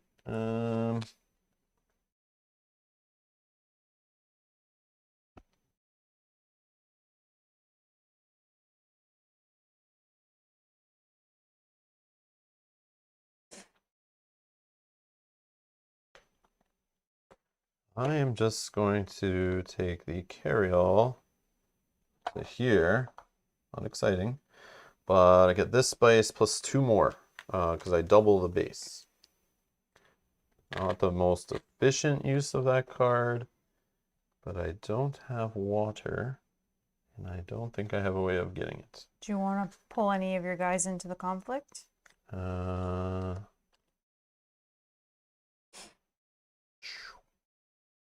And I think that is all that does. Okay, he goes.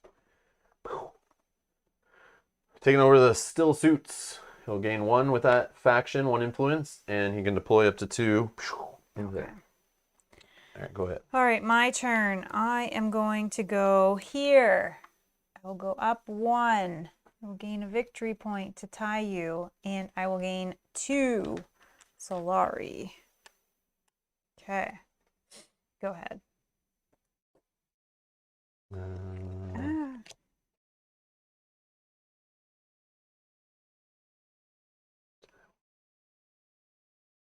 Oh yes, I know what I want to do. I'm gonna go to here to sell Melange. I'm gonna sell 4 for 10. For 10. 4 spice for 10 Solari, please. And that is that. He goes. Carthag. I will take an additional Solari. He will recruit 1 troop in there. Okay, that's for you. Oh, then he recruits 1 in. And then he has none to move. Your go.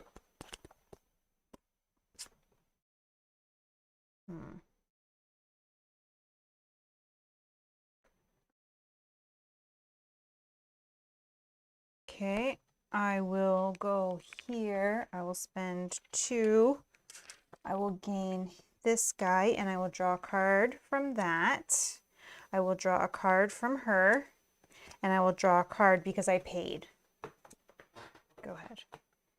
I will do a reveal turn, and I have 1 plus 2 in the combat, and then I have 6 money, which I will take. Any of these Benny Gesserit cards if I have any. I don't know. I'll just take this one. Place it. And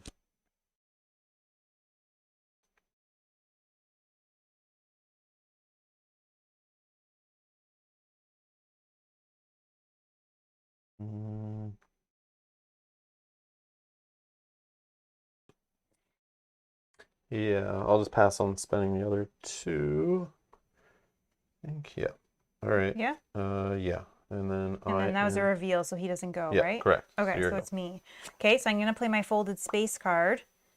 I think I'm going to go... Yeah, let's go there, paying 1 water. I get to put 2 into the conflict. I can also move into, if I would like, this is for victory points, so sure. I get to move up on here. I get to draw a card, and then I trash this card. But I don't know if I want to put it back in the deck. Okay. Back around to you for Back a reveal around to turn. me. What did I draw? Okay. So then we'll do combat first. 2, 4, 6, 8 plus 1 dagger. So I have 9. And then for my currency, I have 1, 2, 3, 4, 5, 6. And I may deploy, but I don't have any. So I have 6 that I can spend. I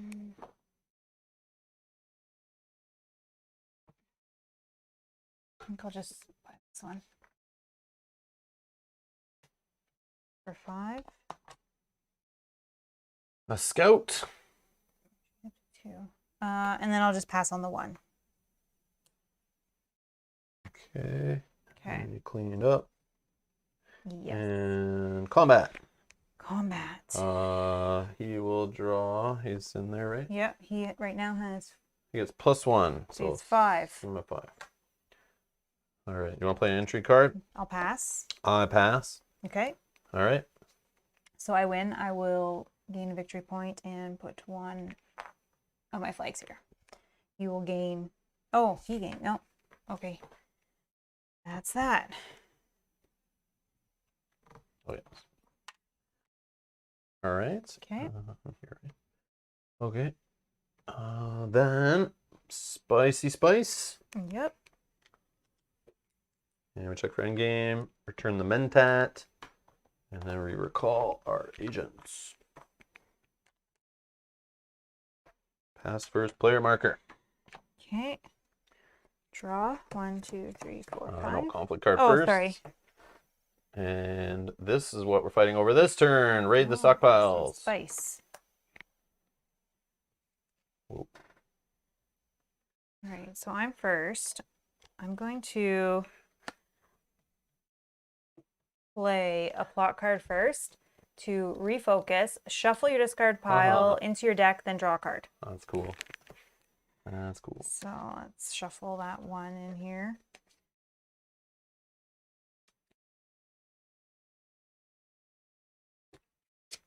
And draw a card. Okay. Okay.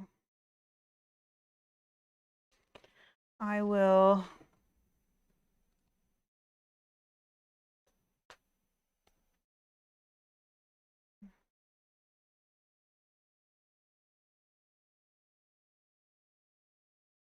Sorry.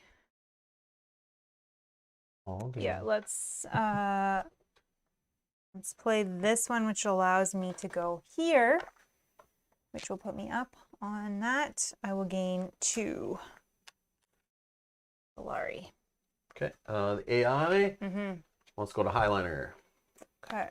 He's going to go up 1 on there. And? Oh, and he's going to recruit 3. Yep. And move up to 2 in, but he doesn't have any because of combat space. Okay. Okay. All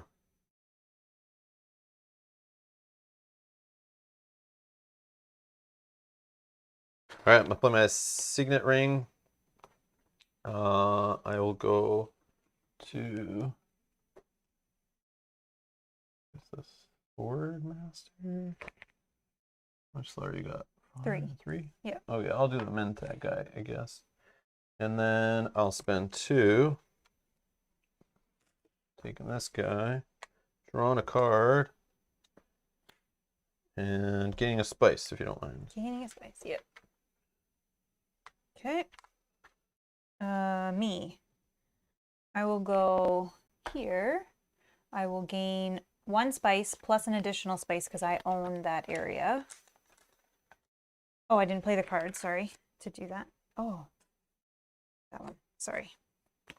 Okay, and that is that. You're first, right? Yep. Selective breeding is where he goes. And he's going to gain And just will 1. go up 1 with that faction. Okay. All right, my turn. I'm going to.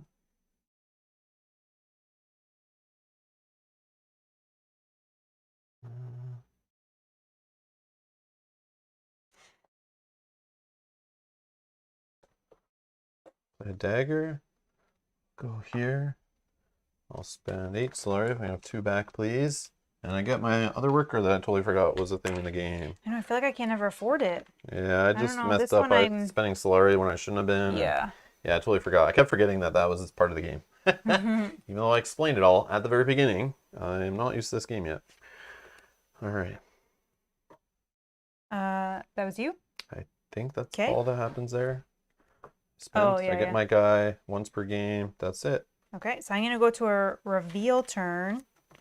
I have no people in the conflict, so my daggers are nothing, or my swords are nothing, but I do have 3 currency.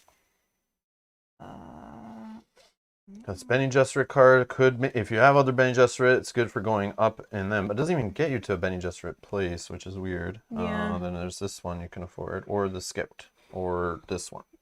I don't even really want any of them. Maybe I'll try this one, because I do have a few of these in my deck, and that's it. Okay, and then... Oh, Smuggler Thopter.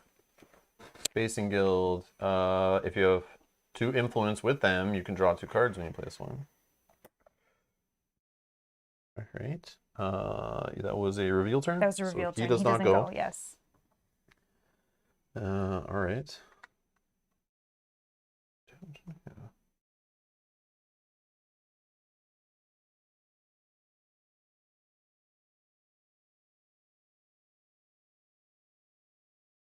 I think I'm gonna play. I don't have water. I'm gonna play this Chris knife, and I'll go to the still suits, and I just gain a water, and I go up in this faction and gain a victory point. Okay. And then it goes to you, back to me. Oh, and I get a Solari, sorry. Oh, yeah. Yeah, forget sometimes the cards do stuff too. I will play the Guild Administrator. I think I use it too, though. Where can I? Oh no, I can see what I can do. Maybe I go play this instead. And then that lets me go to here, because now I have 2 influence with this faction.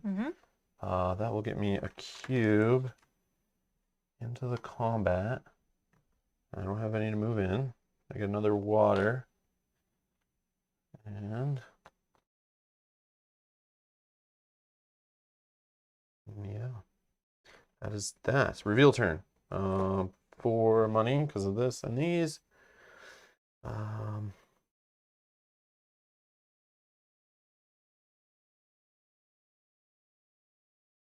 I'll take the Fremen Camp.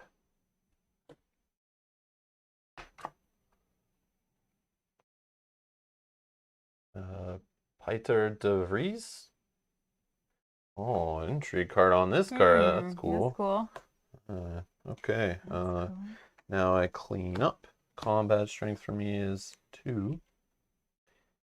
And And he draws a card for combat. yes, and that will be +4. 4, 2, 4, 6. He's 10. 10. All right. He's the Combat winner. cards. Yeah, I don't have any to play. He wins, so I just get 2 spice. 2 spice. There you go. I'll take these. All right. Replace the spice. All right. Wow. Interesting. Yeah, no, I've never seen. It's because he went crazy on the spice like all in one turn. Yeah. So hopefully he doesn't have any more of those. We can even inspect the deck. But I don't know how many. Inspect the deck from the Wu-Tang Clan. It has 1 harvest spice left in the deck. Oh yeah. You're okay. I see. You're not looking at this card. You're looking at the actual deck. Yeah, because if you can look at the discard, you can deduce from the deck if you play the game. Yeah. So usually in digital games, they just say, you can look at both because you don't know the order. Yeah. But if you want to play deduction, it just wastes time and takes longer. So why not just let you look at it? Check for endgame. No. Return the Mentat. Yep. Recall agents. Okay. And hey, Loquitur, how's it going? 3 now. Where did my other guy go? And then pass the first player and draw a new conflict. What do we have today? What's today's thing we're quarreling over? We are more fighting influence. over some influence and 2 intrigue potential cards. Okay, second place can get 1 intrigue and a spice. Okay. All right, drawn 5. Only 2 left, so we're gonna shuffle. Okay. Janet's asking, does spice go on the upper right spot where Mel has her flag? No, because there was a worker there. Anytime there's a worker in a place that generates spice, you do not put spice there that turn. Yeah, it's a neat mechanic. I don't think I've seen that in any worker placement games I've played. Usually, like in all worker placement games, you just refresh all those kind of spots no matter what every turn. But yeah, if somebody just emptied it out, it does not refill right away. Sorry, I forgot to tell you. Oh, sorry. Yeah, I guess just so people can see how much is there. There's 3 on each. Yeah, shouldn't stack.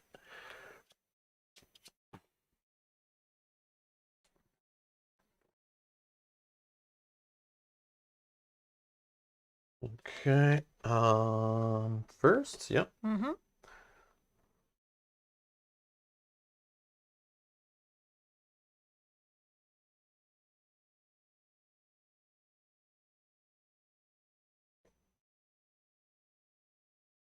Dan says your shirt counts as spice, just saying. My shirt is spicy. Hello, Dan.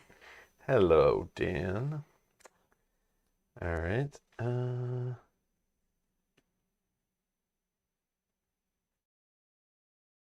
Turn before, there was no one there and you filled the other 2. Did I miss it? I may have missed it. But that's okay. Oh. I may have missed it one time. I don't know. But You had 1 job, Mel. 1 job. that's okay.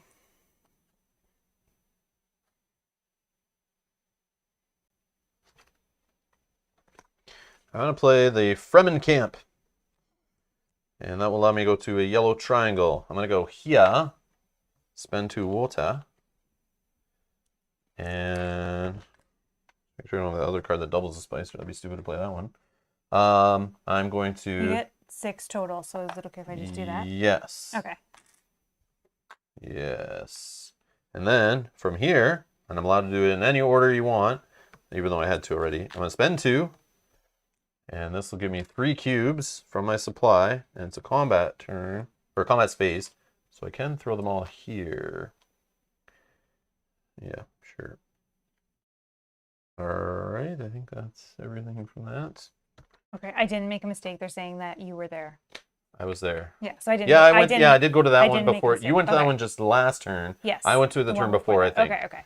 But my guy probably doesn't pop as much on screen Yeah, as a red unit there. that is true. Yeah, so maybe that was it, Janet. Yeah, sorry.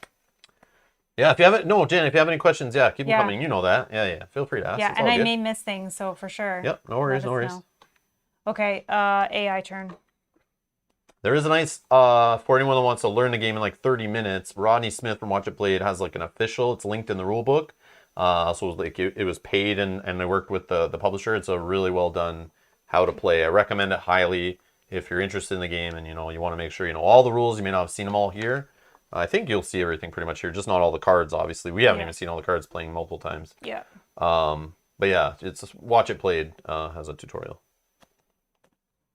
AI turn. AI turn. That's me.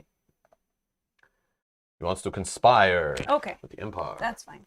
So he gains 1 in that, and then he's going to just Gains, recruit 2. 1 in that. He's going to recruit 2. 2 to his garrison. It's not a combat spot. Okay. Okay. Me.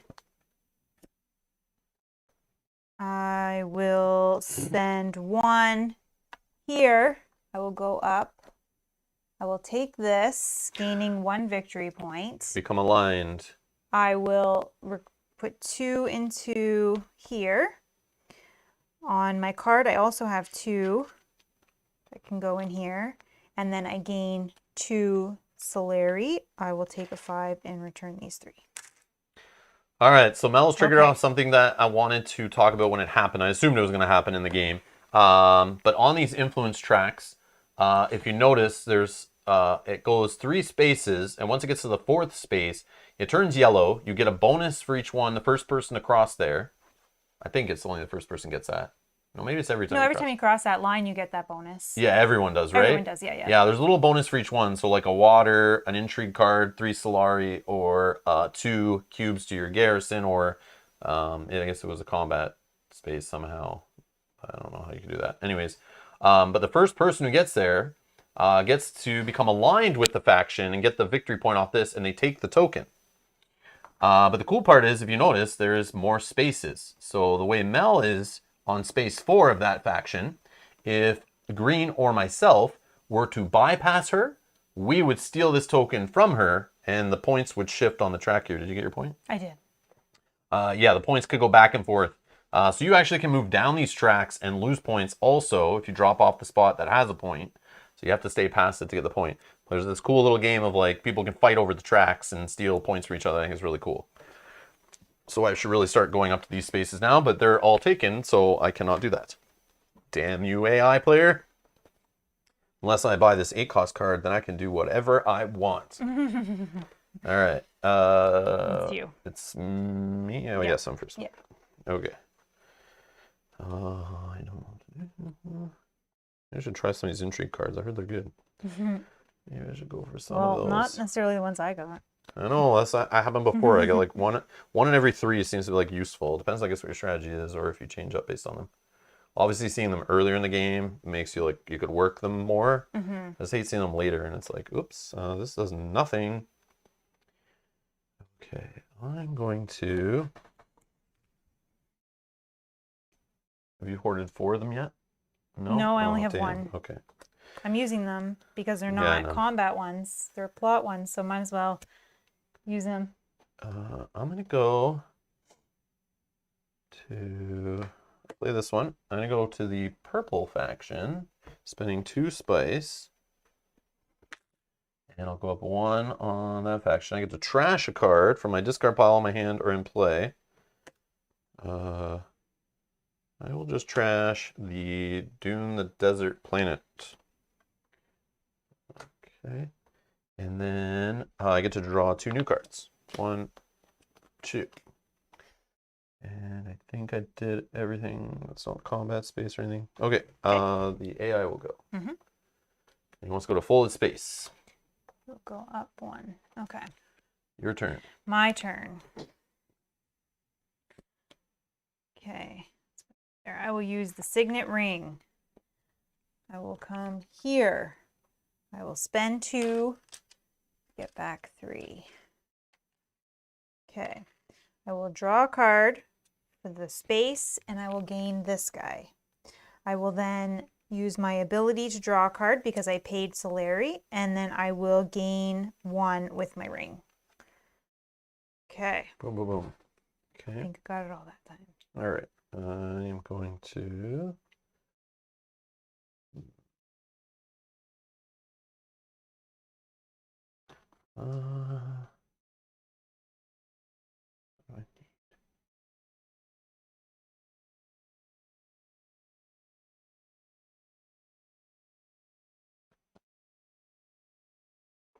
I am going to play my signet ring, and I will go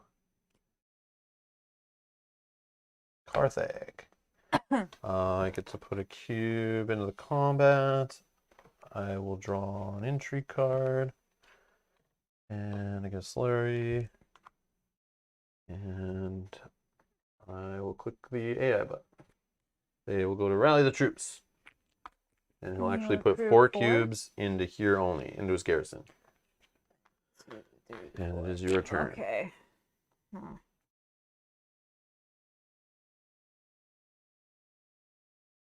Just deciding based on if I want to put people into the fight or if I want to go up on these tracks. Before that, Quip says, Alas, it seems I must take my leave. Have a beautiful day, everyone. Kick some butt, Mel. Thanks. Thanks. Screw you, Quip. I mean, thanks for watching. See you later.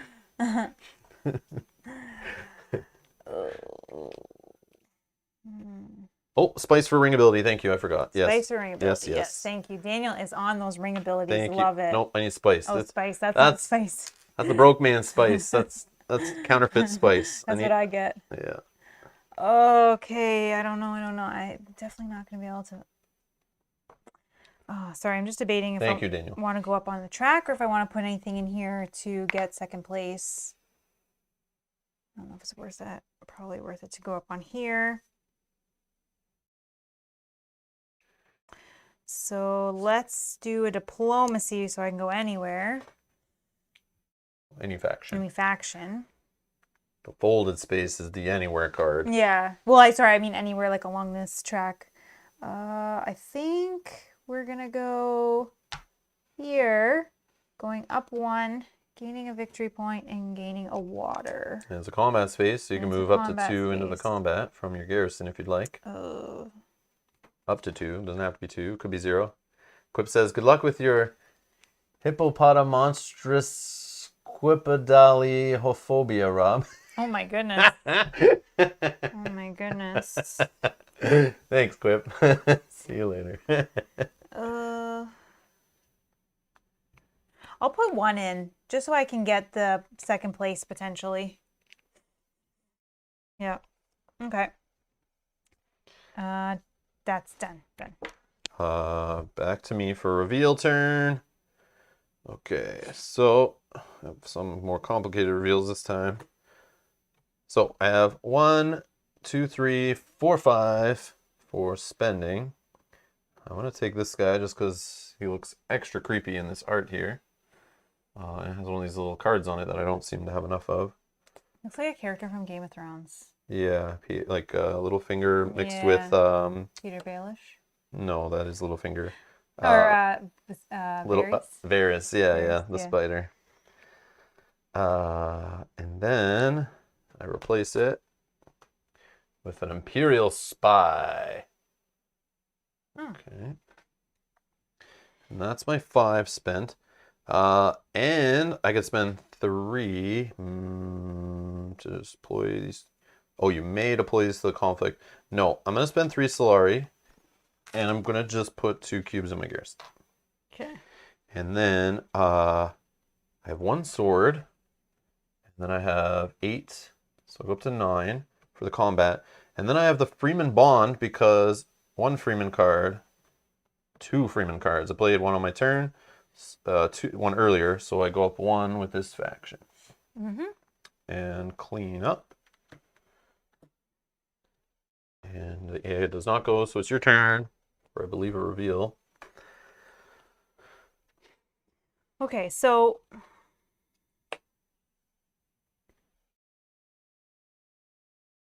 here's a question that I don't know the answer to.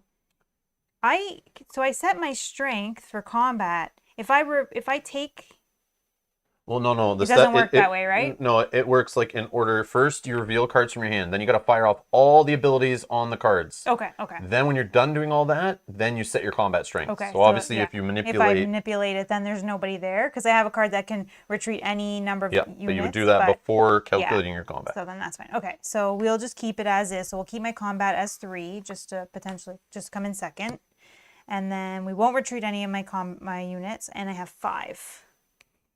I think I'll just take this one for 4. And the voice. Choose any board space. Opponents can't send their next agents there this round. So not only can you block spots with your workers, you can use card effects to block other spots. Awesome. Love the more player interaction in the Euro games like that. Okay. So now combat happens. He doesn't have anyone in there, so we don't draw a card for him. I will pass on playing combat cards. You want to play a combat card? No, I will pass. Okay. So we both pass consecutively. So I will go up in one faction, and I think that faction is going to be. Let's go up in purple. Yeah, go up in purple. I get a point.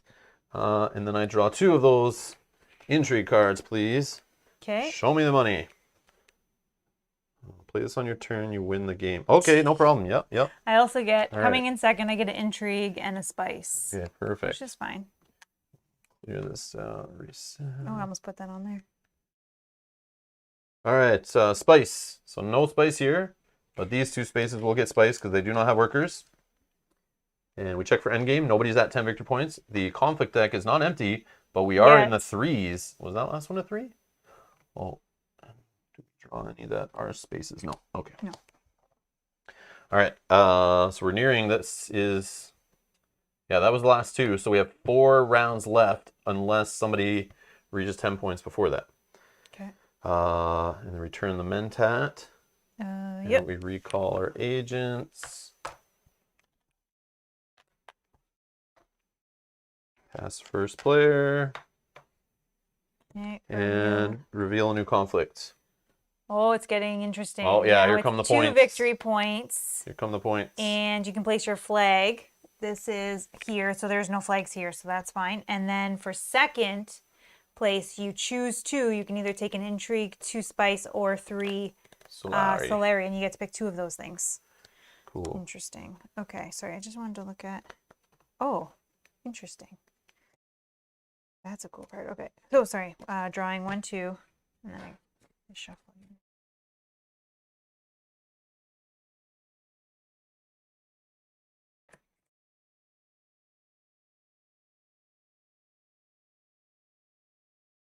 3, 4,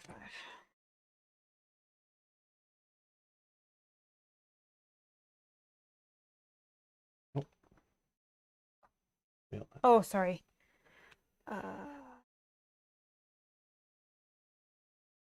Okay. No, let's do that, I think.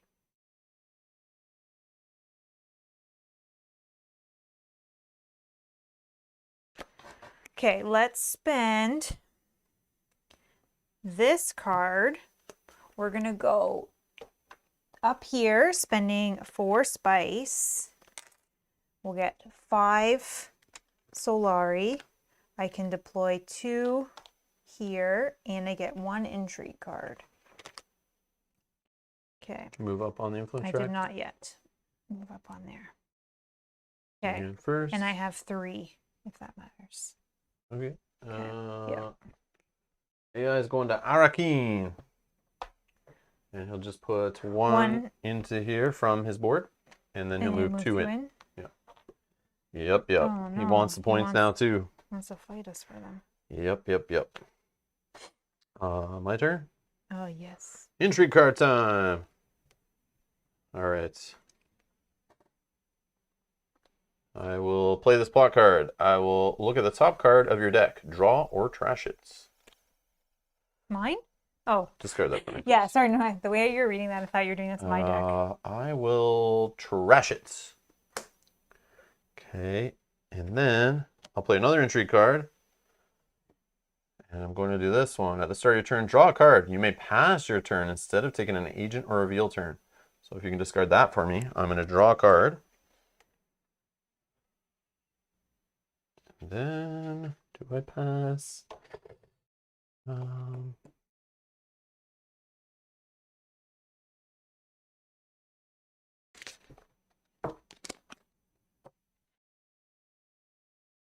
No, I'll just play a card. So I'll play this one to send myself here. I will take a yellow dude, put him in the fight, pull 2 in, and again a water, please. And then each opponent loses 1 garrison unit. Yay, pew pew! Okay.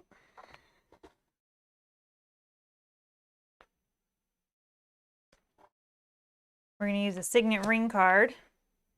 We are going to go here, spending 8, 5, 6, 7, 8 to gain this guy. Whoa. And then because I paid money, I get to draw a card. This is the signet ring, so I get to gain 1 Solari. And then, on my turn, can I still do this? Yeah, I think so. I will play the Secrets of Sisterhood to just let me go up on the purple track. 1. Nice. Okay. Okay. He goes now? Oh, yes. Yeah, AI. Bold space. Goes up 1 with the red. I'm going to take that. Okay.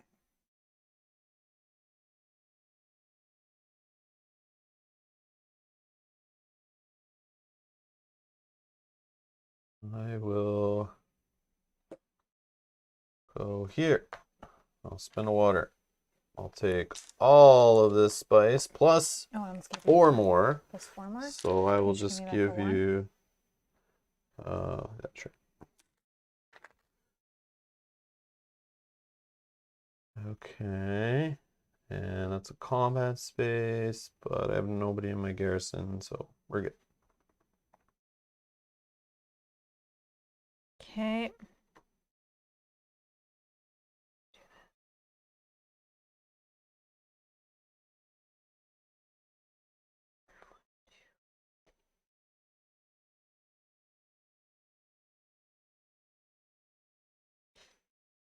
I'm just trying to think of how I'm going to do this. Sorry. All good?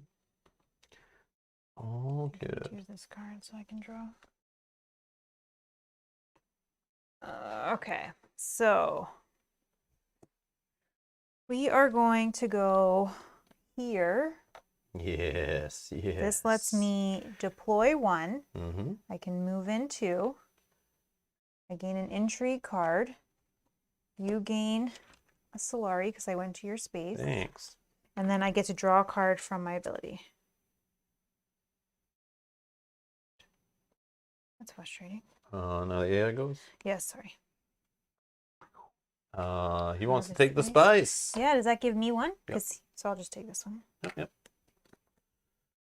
Okay. 1 worker left. I think I do this. Oh my gosh, I didn't know I had that. I'm going to play the dagger. I'll spend 2. Go here and yoink this guy. Mm-hmm. I'll draw a card. And debt. And that's all it does. Okay, I'm going to play an urgent mission and recall 1 of your agents. I didn't know that was a thing. That's so cool. That was the one I just drew. Which one do I want to take back? This one. Makes sense. And then, before I do that, actually, I'm going to play this card.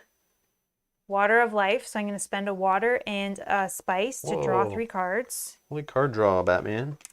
Just before I do anything, I want to see what I can do. 1, 2, 3. Okay. And then can't do that. Can't do that. Can do. Oh, I can do. Okay, and then I might as well do this too. A bribery. So I'll spend 2 spice to go up on any one influence That's track. cool. Yeah, those cards have some cool things in there. I have not seen before. I gotta draw more of those in a game. Let's go up this one to give me. Oh, which one do I need?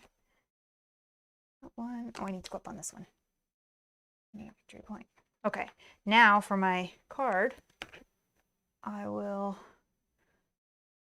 play a card to go here, gaining 3. 1, 2, 3.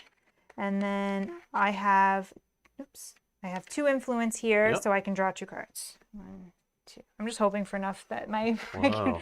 right here. Okay. And that was a normal turn. That was so a the normal AI, turn. right? Yeah, sorry. He doesn't have any more workers. Oh, we finally found the Imperium jump card. But he doesn't have any more workers. Oh, yeah. So I think I have to wait. But I think we still do this. Okay. I don't know, maybe. Anyways, we're doing it. Okay. Imperium churn. Trash and replace the 2nd and the 5th cards in the Imperium row, then draw another card. Oh, draw another card for them. Whatever. We'll just leave it on this, though, because he doesn't need another card. Okay. This is a bonus card that does not take up an opponent's turn or act as a combat card. Always do the indicated replacements, then draw another card. Okay. So cards 2 and 5. Boom. Place them. Benny Gestrit, Initiate, and another Scout. Man, that's weird we had not seen that. I guess the shuffles came early before. I just haven't seen them. But yeah, it doesn't come up enough. And maybe it comes up more often just depending on the shuffle. But we'll just leave it on that. And then when it's combat time, we'll draw a card for him, I guess. Now it's my turn. Yeah. All right. I'm going to play the Guild Administrator. I'm going to send this guy up here. I'm going to spend 6 of the spicy spice. And I go up 1 on here. I will gain 2 water if you could. And then I get to put 5 units. And let's put 2 into the fight. We'll leave 3 behind. Yeah. I don't know. I don't know. All right. And I get to trash a card. Yes, yes. Let's trash another dagger. Or... oh, I can go with my discard pile too. I'm actually going to trash, not a dagger. Let me trash one of these Dune the Desert Planets. I'm going to trash one of these on my deck. Forgot I could get my discard pile. Okay. I think that's everything. Okay. So reveal for me.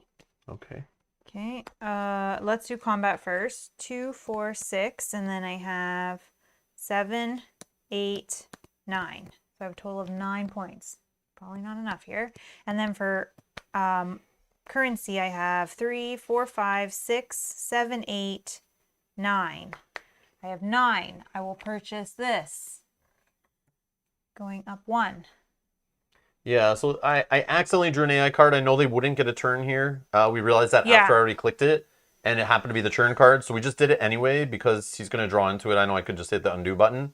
But I'm not clicking the next card because I don't want to see what card he's going to draw for combat. So I'm going to hold here. I'm going to click the draw button in a second. But yes, we messed up. I shouldn't even click draw.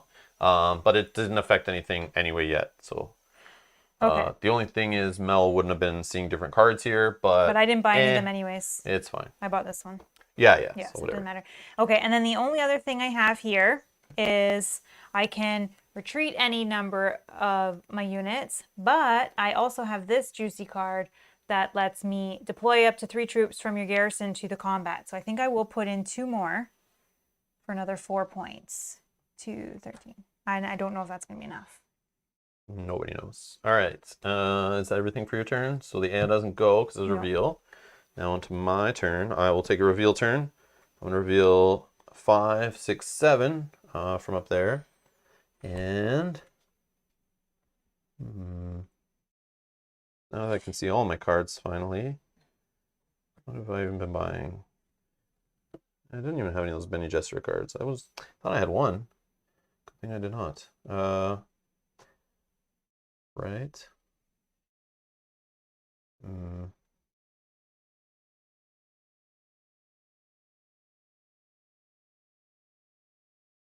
Yeah, I think I will just pass on buying anything. No, maybe I'll buy this one. It's kind of flexible. Can go like anywhere and replace itself. Yeah, so I'll spend 3. We'll see if we get. Oh, now there's a card I would have taken. So a big 6 cost Fremen wow. card. I would have bought that, no problem, because I would have worked with other cards in my deck. Oh well. Oh well. Okay. So I had 7. I have 4 left, but I think we're okay. All right. So clean up, combat, 10. Right. Yes. Okay. And combat time. Yep. So he'll play a card, and he gets 1. So 2, 4, 6, 7. Okay. Combat cards. I don't have any. You're aware? 13. Yeah. I'm at 10. Yeah. The one that has 4. Ambush with 4. Ambush. Take that. I drew all the other cards to get you a combat one. So I go up 4. Oh, that sucks. That's funny. Can I retreat those units now? No. Excellent. That's fine. Excellent. Okay, so you won that one. So you go up 2. 1, 2. And then you get to place your flag. On Akareen. Akareen. Okay. I get to choose 2 of those things. I'm choosing an intrigue card for sure. Looking for the combat? And I think I will choose. I think I'll choose the spice. Yeah, I'll choose the spice because I have things in my deck that makes that interesting. Okay. Oh, wow. So let's clean up from combat. Actually, I would have been able to look at this first, right, before I chose. Right? If I chose the card for, like... Sure. Sure? Because I don't want to take these then. Okay. I want to take 3. So we're resetting combat. 2, 3, sorry. And put those back. And then spice. So reset here. Reset here. And then spice just goes on. This one gets 1.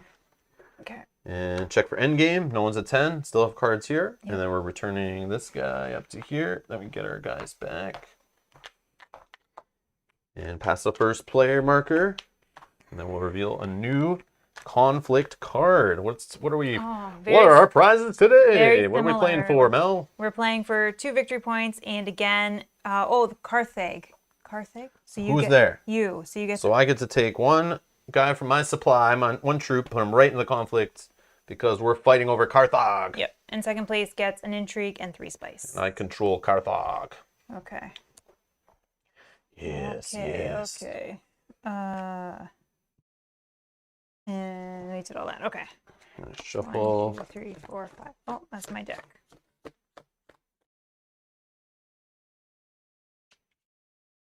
Hey, Daniel. It's official. I played the ambush card, which automatically has additional reaction of... Is there a table flip? No, it's couch time. Oh, yeah. Well, I haven't won. But yes, that's a dirty, filthy move. But I mean, that's what the card's for. It's literally called ambush. Yeah, it's all good. But yes, the way I acted after drawing the ambush and playing it It's okay. May have wound me up on the couch. It's okay. It's okay.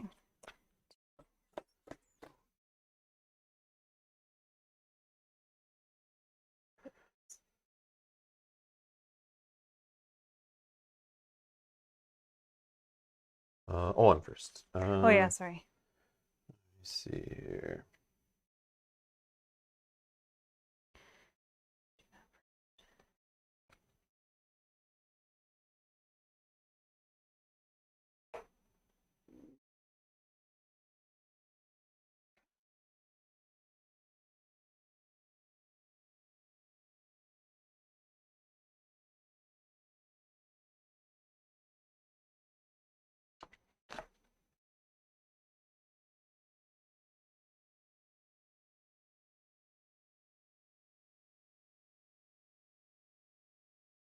trying to plan out my turn here, but it's like you try to think a couple like I'll do this, then I'll play this and go here. But it's like no, he'll take a spot, you'll take a spot, and then I have to like change plans.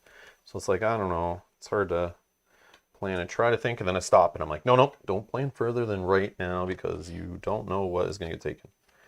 Or what you'll draw, which is can get messy. I do have to watch that back. Daniel says Mel's whisper of "That's okay" was terrifying.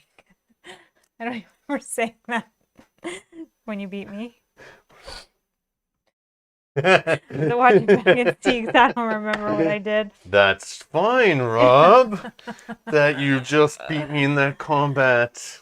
You may have won this battle, but you won't win the war. I was like, how many combat cards have I drawn? Not one was a combat, or entry cards, not one was a combat. The first one you draw is like, your score. I don't Maybe it wasn't the first, but. It might have been the first one. Yeah, I think it might have been the first one. I'm digging for I think one. it was the first one. And I did, when I drew it, I was trying not to snicker. I was like, okay. I just put it down. I'm like, I finally draw a card, and I got a combat, and I like still haven't seen you draw one. But I assumed by then you had one. So I was like snickering a little bit, but I was trying to keep quiet and play it cool. Yeah. Play it cool. Play it cool. But yeah, I hope what happens in Dune Imperium stays in Dune Imperium, but we'll see. Yeah, we'll it see. Always does.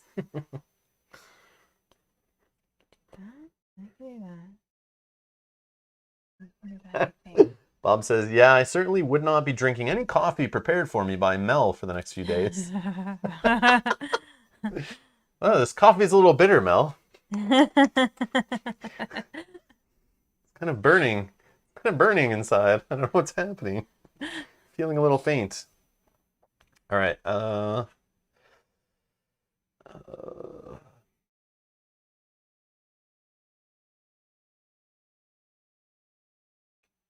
Damn, were you really gone for 5 weeks? I've been gone for 5 weeks and some things simply don't change. Producer forever.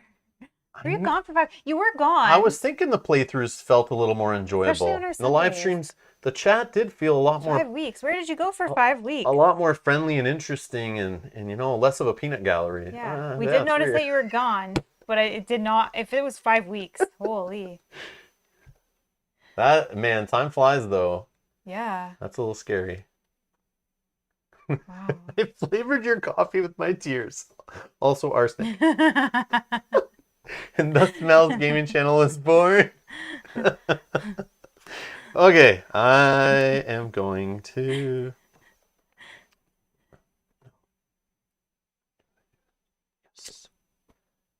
Oh yeah, I wouldn't poison you. Yeah, diuretics in coffee, that'd be funny. All right, I'm going to try and go to the research station. Oh, I don't know. For 2 water. Yeah. 2 water. I go here. I draw 3 cards. 1, 2, 3. Yeah, my deck sucks. All right. Then I get to put 2 into the combat. Okay. Go ahead. I should keep that. Oh no, I want to do that first.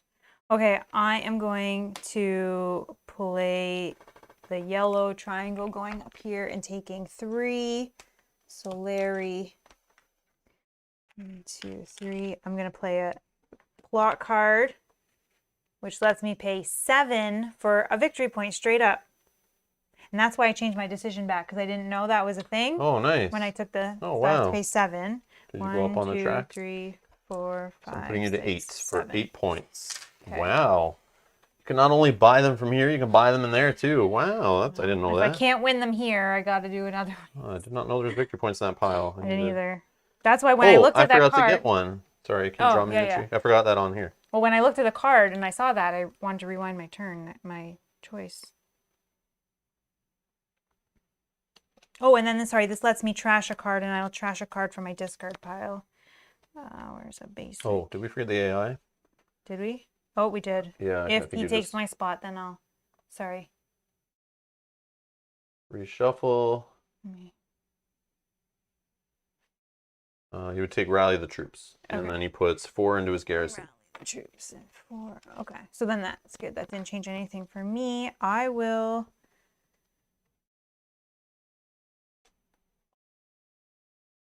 this point, I'll just discard this one for that. Okay. Back around to you.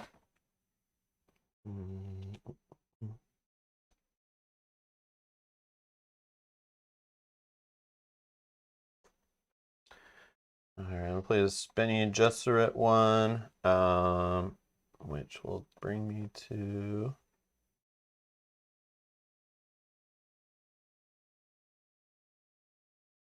Let's go. I'm gonna go to Carthage, which will put a guy in here, put one in here. Kind of an intrigue card and a Solari, please. Yeah, where's the ones that I can pay for 50 points? Oh, and I draw a card from my deck off the card ability. Okay. AI turn when you are ready. Oh, yeah, thank you. He's going to take all the spice here.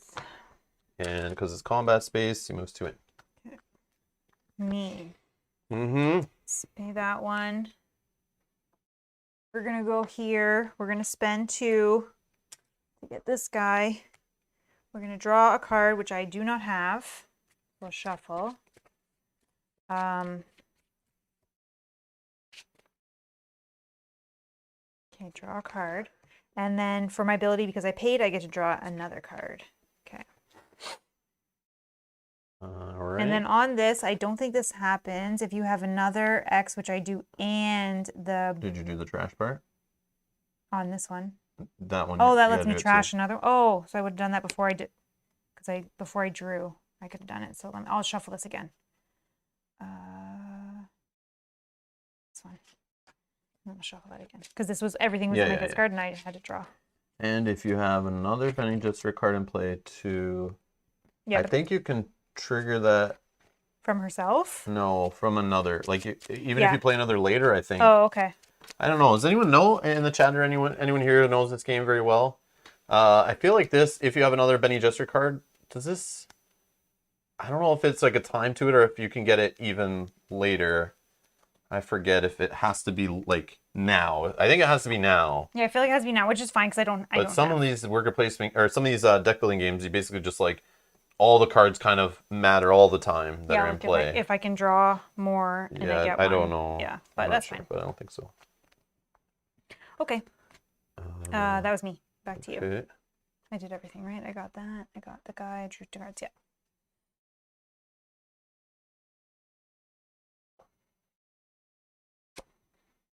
I'm going to go to the Guild Administrator. I'm going to pay 6 Spicy Spice and go to Highliner, which will move me up 1 here. Give me a victory point with the Spacing Guild. Okay.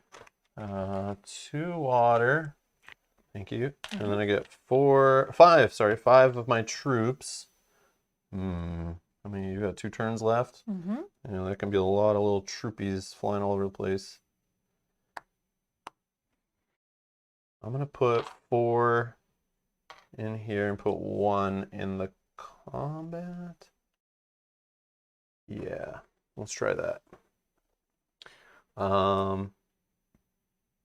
Did you go up on the track? Yes, I went up on the track. I got the water, got the things. I moved in what I wanted to move in, I think. He still could go. Yeah, he can go 1 more. 1 more. Can he get crazy? You have how many intrigue cards? None. Oh, okay, okay. All right, I'm gonna gamble here. I mean, it could lose me the game if you get these 2 points. That's 10 and it's done. Well, I don't know if I should really go more all in or not.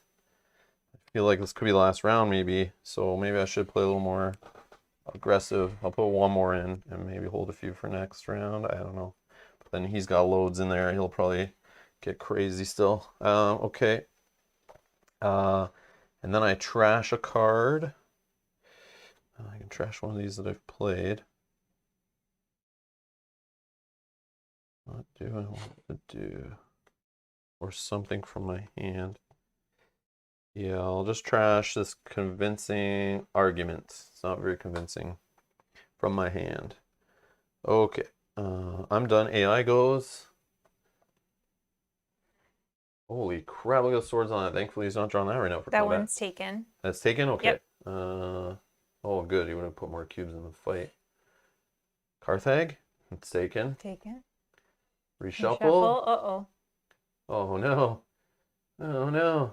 Churn. These 2 cards are gone. And replaced with these 2 cards. Okay. I like the art in this game. It's really cool.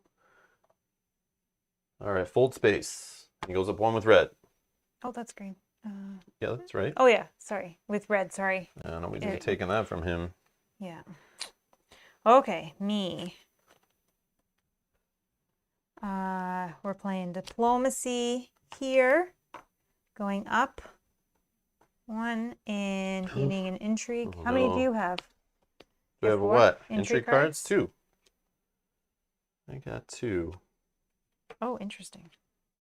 Okay, so I can't take 1 from you. And I went up. I got that. Done.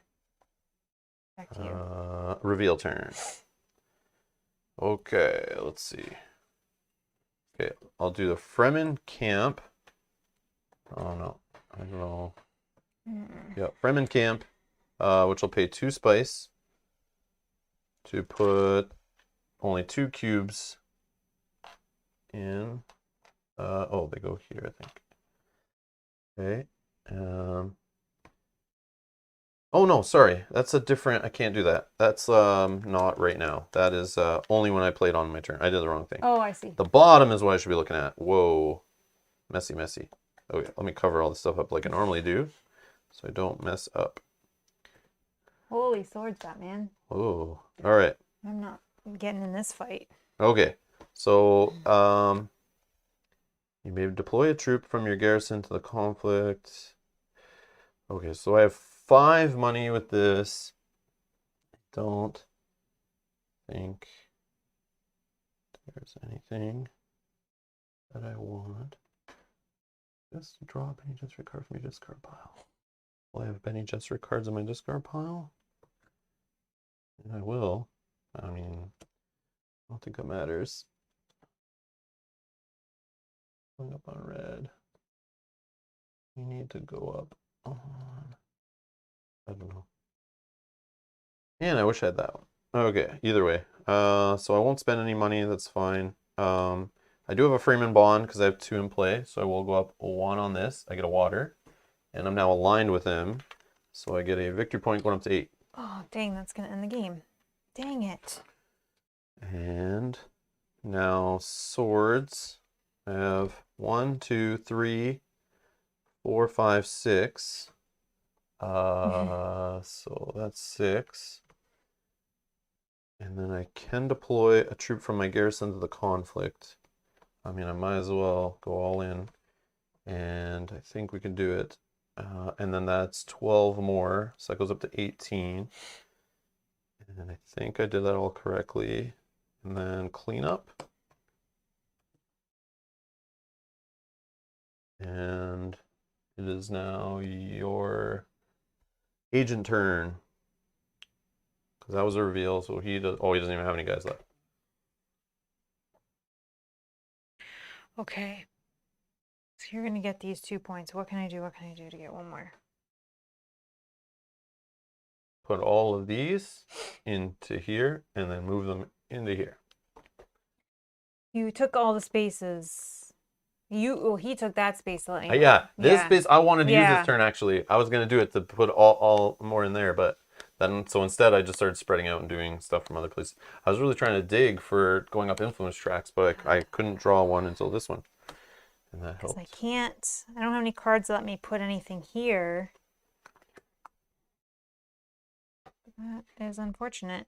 So there's not anything I can do about that. So let's just do this. We'll play that. Oh no, not that one, not that one, not that one. This one. Oh, actually drawing a card. No, it won't matter. Let's just go there. Get 2. 2 spice. 2 spice, and I have no one that I can put in.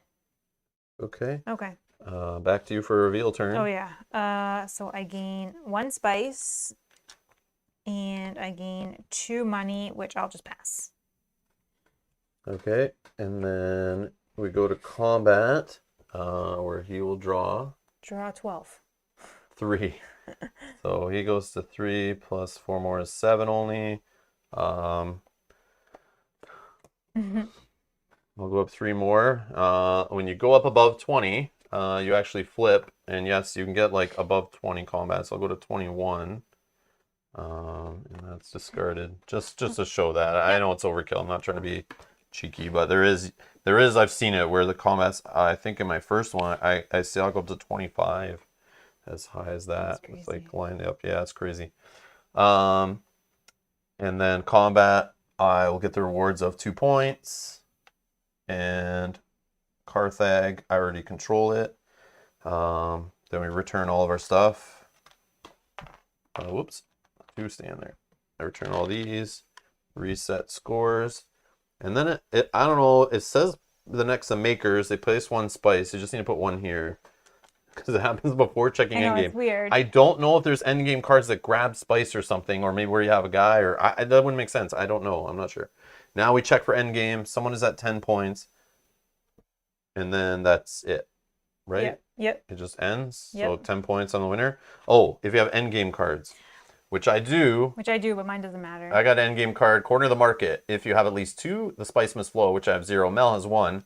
And then it says, if you have more, the spice must flow than each opponent, you get 1. Oh, that's cool. But yeah, so you blocked me out of that one, and I didn't even buy one, so. Well, I would at the end game gain 10 spice if needed, I guess, for tiebreaker, because it's called tiebreaker. Oh, yes, that's right. Tiebreaker. Let me But just we're not check. even, yeah. I just want to make sure that we're doing this right. What? Like, is that just end game? Is like just you won. points? There's no tiebreaker because you I have forget. 10. Even though we played yesterday and I played the day before. But yesterday we tied, so we had to go to tiebreaker. Today, Oh, that's today right. we didn't. That's right. Yeah, here, let's see.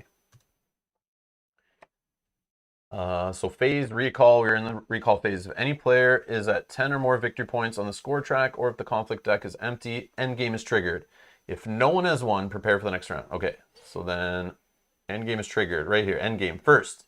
You may play and resolve any endgame intrigue cards you have, which both of ours don't really do anything, except for yours is a spice, which could matter because the winner is whoever has the most victory points. Yeah, so then if there was a tie, it goes in order of whoever has the more spice, so that could be the way to like sneak out of a tie. Yeah, it's called tiebreaker.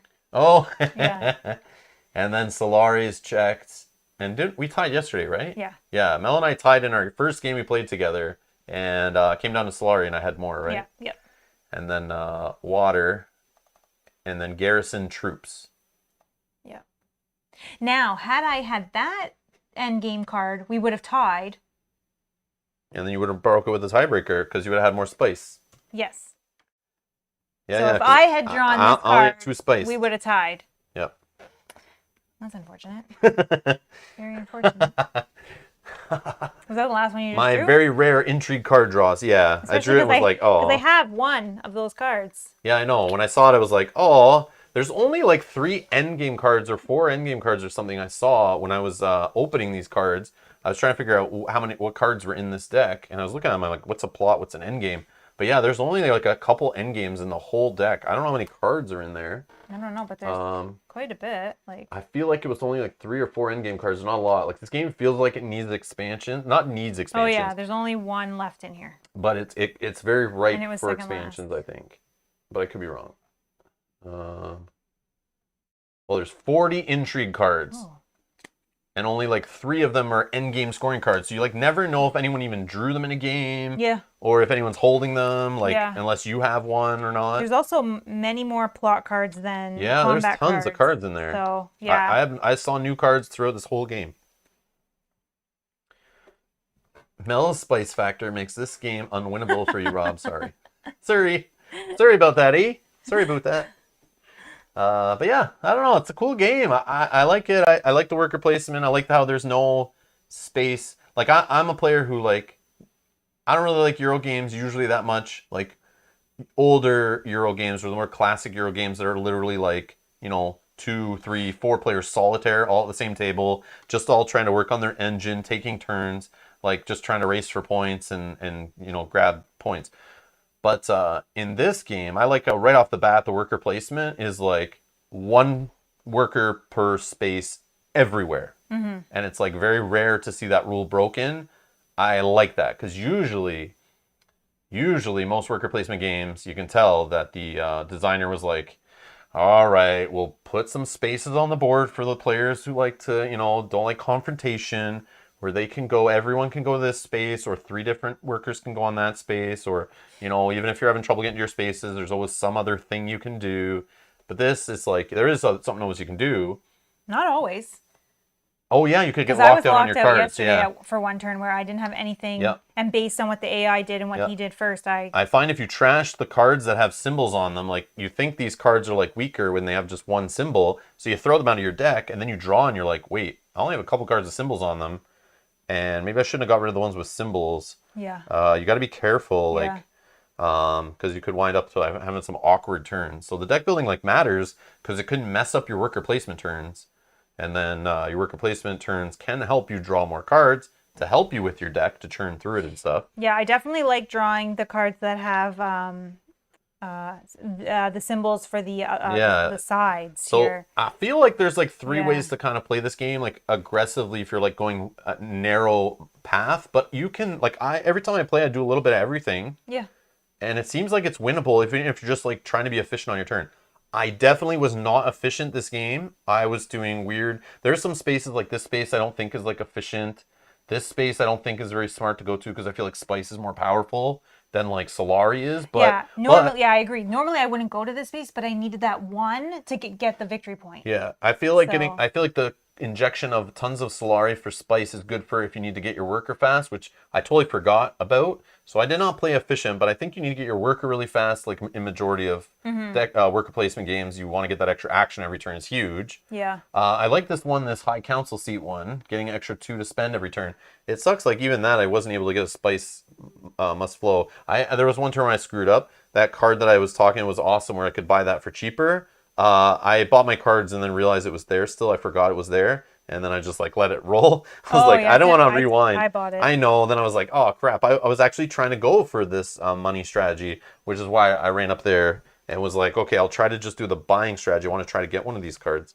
And then I realized that card was in the game, and I was like, oh man, that's how you're going to do it. And then I missed it and forgot it. But that card didn't even help me buy it. It was just that turn that I was able to draw like my whole deck. Yeah, that draw obviously is part of that. Yeah. So what I was trying to say is you could go heavily in, I think, in the influence tracks, because there is, 1, 2, 3, 4, 5, 6, 7, 8 possible victory points there. Plus you just win a couple conflicts. So you can never ignore combat. But you could go heavy in the combat because there are enough victory points in there to win the game-ish with a dabble in something else. There's also getting an economy engine going, which there are cards. There was a card I saw the first game I played, that was like giving you +2 money for every other like Fremen card you play on a turn. Oh, okay. So I was buying these, and these have 2 on them. So I'd have all these Fremen cards, and it counts itself too. So it was pretty easy to get to like 10 money if you grab a High Council seat. So I think a strategy of like buying victory points is a thing. Yeah. And the fact you showed me there's victory points hiding on intrigue cards. Yeah, I didn't know that. That's Also being able to go up the track as well. I like that, and I was in Champions of Midgard too, with the hidden cards you draw and the cards that are even face up that have abilities in them. These intrigue cards remind me of those, where every player could be holding some cool ability, or you're thinking they don't have enough meat on their turn to do something, and all of a sudden they play a card to get the meat, and then they're like, or they're like, you don't realize they're hoarding something or not hoarding something, and all of a sudden they win because they have the most of something. I like how this game has a little bit of that, but the hidden card mechanic is really fun too. Yeah, because we haven't looked through these cards, so I didn't know the return an agent back to your I haven't hand, seen those that kind of before either. things. We didn't know those were even in there. So as I'm drawing them, I'm like, oh, this is cool. So every time I play Brian, the game, I think 3 and 4 player and stuff is pretty balanced, as long as the players aren't doing like just silly things. But every time Mel and I have played, so this is our second game. We were tied last game, and this game we're 1 point away. Yeah. The one solo game I played, I feel like it could be very swingy because it's based on the shuffling of a deck. Because the solo game, you're playing against 2 AI that also earn points, and they're racing up the track with you. And it seemed like one of the AI just couldn't catch a break and kept drawing like the wrong cards and not getting any victory points, not getting any guys in his garrison. He was just doing nothing all game. But then one of the AI just like ran away with it because of the luck of the draw off of that Hagal deck. So we'll see that tomorrow. We'll see if that's true. I've only played one, so I don't know. But we're going to play live tomorrow solo, and we'll see how the AI works. But the AI isn't as boring as this. The AI in this two-player game is like just, it's simple. I understand why it's there because they don't want to section off the board. In most conflict games or worker placement games, what you do at a lower player count is you just tighten up the board. You take away a few spots, you reduce how many workers can go on a space, just to keep the game tighter and people in each other's space a little more. Yeah, you can't do that with this one. But this one, yeah, you can't just like lock off these spaces and stuff. Everything's kind of needed to flow with the game and like function. Yeah. So the AI, I understand why they added the just using a spoiler character, whatever it's called, just to kind of block spaces and steal the alliances. But it does feel frustrating. Like sometimes he takes the space that I want. But the solo's worse because the solo, there's two AI you're playing against, and they're scoring points, and they're gaining resources, and they're spending them to earn victory points. We'll see that all tomorrow. But yeah, they're a little more snaky. And there's lots of them, lots of combat stuff. And they flip like cards that are 5 and 6 swords. And like you're planning and you think you got it all down. And then they're like, bam, 5, 4, 6. Like it feels like more than a normal player would be able to do. Yeah, I feel like the most I've ever had is 4 swords from these cards. Well, you got to think of those cards plus your end of turn. Oh, so yeah. maybe it's trying to stimulate that. Yeah. Because I was just able to do a whole bunch there in one turn, but it took me a while to line that up in trash cards and stuff. That's true. But yeah, Brian, I think the game seems pretty balanced. Yeah, I feel like it's balanced. But I want to play this game at 4-player, like or 3-player. I don't like this AI thing. It's fine, it makes it work, but it feels like it was like kind of just tacked on to just make the game function. But yeah, I do appreciate they have an app that kind of just, pull out the phone, just tap, draw. It shuffles the deck for you, just takes care of it to just make it more smoother at least. But yeah, I don't know. I can see the game was definitely designed with like 3 or 4 players in mind. And obviously, the more players trying to fight over spaces and card purchasing and stuff always makes deck builders and worker placement games just feel better. I love the tension. I love the more conflict, the more push and pull from the players. The board is still kind of more open. It feels like I feel if there's another player involved, like if we used a second one of these, maybe it would simulate like the 4-player, and then like more things would get blocked. Would be kind of neat. Yeah, because those turns at your first player are going to be much more exciting, and you really want that one. And you're not going to see first player as quick, right? 2-player, we're just passing it back and forth. Yeah. Yeah, I can see it being very crazy. Or very tense. I know there was times that you had first player, and I'm like, please don't take this spot. Please don't take this spot. So yeah, like I was saying, Bernard was saying there is definitely a learning curve, and I still haven't solved the game. I'm still like not sure what I should be doing when. But obviously, like, you just got to pick some goals, like in any kind of worker placement game. But this whole deck building aspect of it, like I've seen cards new every time. Mm-hmm. And I feel like we don't see much of them in the 2 and single player games. There's still more than half the deck, even with the churning that we haven't even gotten into. But there's a lot of strategy in here on what you want to do with the deck building that can help your worker placement. But yeah, there's the influence points. There's combat to get points. There's buying points. There is how else to get points. Where else are all the points hiding? In the intrigue deck? What else can you do? That's it, pretty much, right? That's pretty much, like, yeah, the conflict, intrigue, and yeah. But you can dabble. You can just go up a little bit on the different tracks like I just did. Yeah, that's what I did. I did a little, I only won a couple combats. If I won that one, though. Yeah, I know. I didn't buy any of these cards, the Spice Must Flows. You got one out of the intrigue deck. I don't know. I got one of the entry deck, and I bought one of those. Also, another thing, there's 8 leaders in the game, and they're of different difficulty levels. So we're only playing with like the simplest, strategic, straightforward heroes or leaders. But there are like difficulty 3 and 2. So they're a little more. Choose this guy probably. He's pretty straightforward. You can look at the top card of your deck anytime just to know whether you should bother, and he just draws a card. He's like so straightforward. This is the one they tell you to kind of like learn with when you're playing solo. Oh yeah, and then the one under here. Helena Riches. Oh, look at her ability. Enemy agents don't block your agents at green or purple board spaces. Manipulate, remove, and replace a card in the Imperium row. During your reveal turn this round, you may acquire the removed card for 1 less. Oh, that's cool. Hey, are they related? Yeah, because there's 2 from each house in the game. Oh, they're like husband and wife. So they're like the great house. It's like, You know, it's I would have played her. I only looked at the ones right now because I thought I didn't actually read the abilities, and I thought, oh, it yeah. said that the So ones and these two, twos or the twos and threes were harder. yeah, these two are from House Thorvald. Yeah, we're just playing the more basic ones because I figured like whatever, just keep it Yeah, simple for now.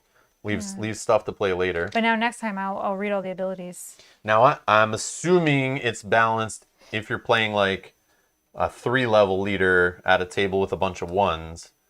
I'm assuming it's still good. I think maybe the 3 is just harder to pilot because you got to work a little more to get the ability off. And there's this pretty guy right here. Master Stroke. At start of game, secretly choose 2 factions. When you deploy 4+ troops to the conflict in a turn, reveal your choice and gain 1 influence with each. How do you do that? Oh, Like I he just has tokens. oh he's got. I was like, Yeah, show me the tokens. I was like, you Yeah, I just forgot about say that. it in your I know. head I was like, and so yeah, he has a oh, I set. see. He has a set of tokens with his ugly mug on him, I see. and they have all the factions are on the back. I see. I see. Okay. And then he schemes off his signet ring, so you can spend a Solari to get an entry card. Ooh, Okay. that is cool. At the start of game, secretly choose 2 factions. When you deploy 4+ troops in the conflict, reveal your choice.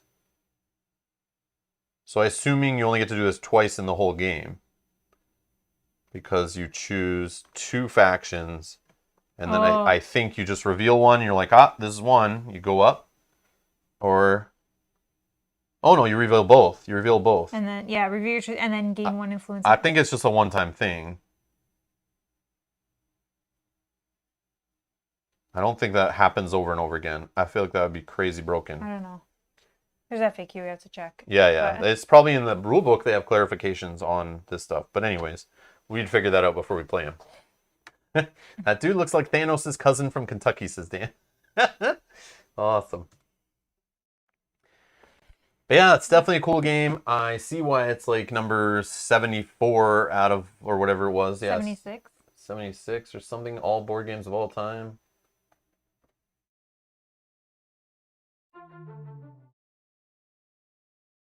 Yeah, 76 out of all board games of all time, and it came out in 2020. Crazy. Yeah. I'm looking forward to the movie, though, coming out in October 2021, supposedly. If it gets delayed again, I don't know, but I'm looking to get into Dune there. Otherwise, maybe I'd read the books, but I don't know if they're any good for sure. But people love the books. People seem to like the old movie. Maybe I'll watch the old movie. I don't know. Maybe I'll torture Mel You have to and get through 10 minutes. yeah, I have to get through 10 minutes, and supposedly it turns good. But then Matt told me No, it's I think a the bad first movie. 10 minutes is good. Is that what they said? Oh, I don't know. I don't know. Oh, we'll see. We'll see. I can take a nap while you watch. No, you gotta watch it too, so we know what this game is about. Okay. But then again, none of these characters will be the same because these are all the actors from the new movie. No, so then let's just wait for the new one. That's At what I'm this saying. point, yeah. Yeah, what are they doing releasing games before the movies are out? It's like it got delayed and they still wanted to sell all these boxes of games. First book is the best. How many are there? Yeah, Brian, I don't know. I just know there's books because it says right in the rule book. There's this game is based on the books and the new movie, or like it's inspired by it or wherever the characters come from it or whatever.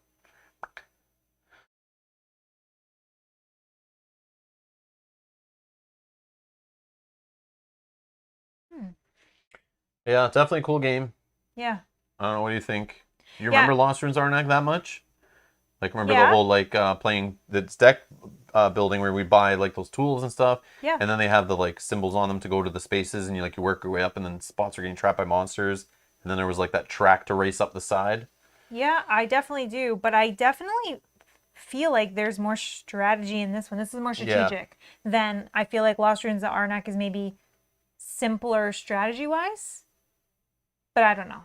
Yeah, maybe I'm just misremembering. Maybe, yeah. But I do like this better. I have a better feeling so far playing this. It's only my third game, but even after playing a couple of times in Lost Ruins of Arnak, yeah, that game's cool and all. It looks beautiful. But yeah, I like this game better just with the whole like the tension of putting units into the combat and this end of turn combat that's coming, and every turn it's like tense. Like, should you focus on that combat? Should you wait and see what other players do for that combat? Should you just go ahead and gain influence and do other things and not care.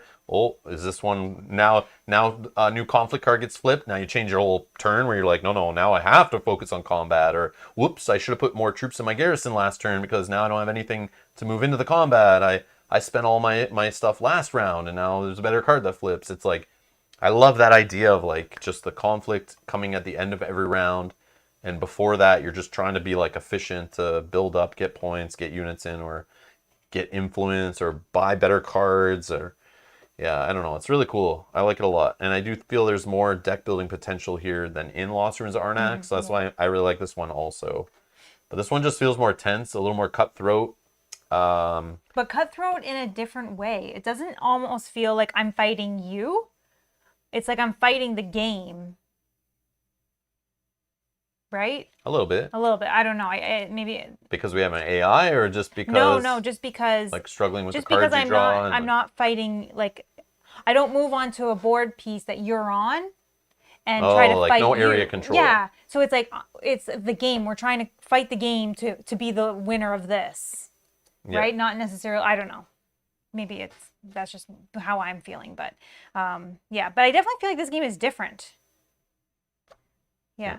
So, very clever. Yeah. And again, you don't need to know Dune to like this game. Yeah. If you like worker placement, you're okay with confrontation, a little bit of competitiveness, and you like deck building, I think they did a beautiful job here. And I mean, the components, the art, the board, the quality of stuff, it's not bad, not too shabby at all. It's got a nice price tag on it. I think it's a good value. Like it's in that good value retail range. Like, yeah, it's not like... It's a great game with like good components. Like it's not overproduced. It's like produced just enough. And I think it's a very good job at that. I know there's like an upgrade kit. I think this was the game they announced like an upgrade kit for, but I mean, you don't need that. But people just wanted flashier components because Kickstarter has spoiled us. the playtime is good on it too. Yeah. You played it in an evening, which is always good. I mean, that was with intro explanation, and we're still new, we're slow, and explaining all of our choices and stuff. It's still about a 3-hour stream, so that's pretty good. Definitely an evening game. And it's still 1 to 2 hours. I could see if we knew what we were doing and we're really quick and have played it like, 10 plus times, I could see 2 players sitting down and cracking it out in an hour. I could see that easily. Yeah, definitely. Easily. But even at a 2-hour playtime, you could still play it twice in an evening or on a game night, potentially. True. I don't know if 4 players, if it takes longer though too. We're talking 2 players only. Yep. But I definitely want to play this at 4 players. So stay tuned to the channel. Tomorrow I'm playing this solo live, noon Eastern.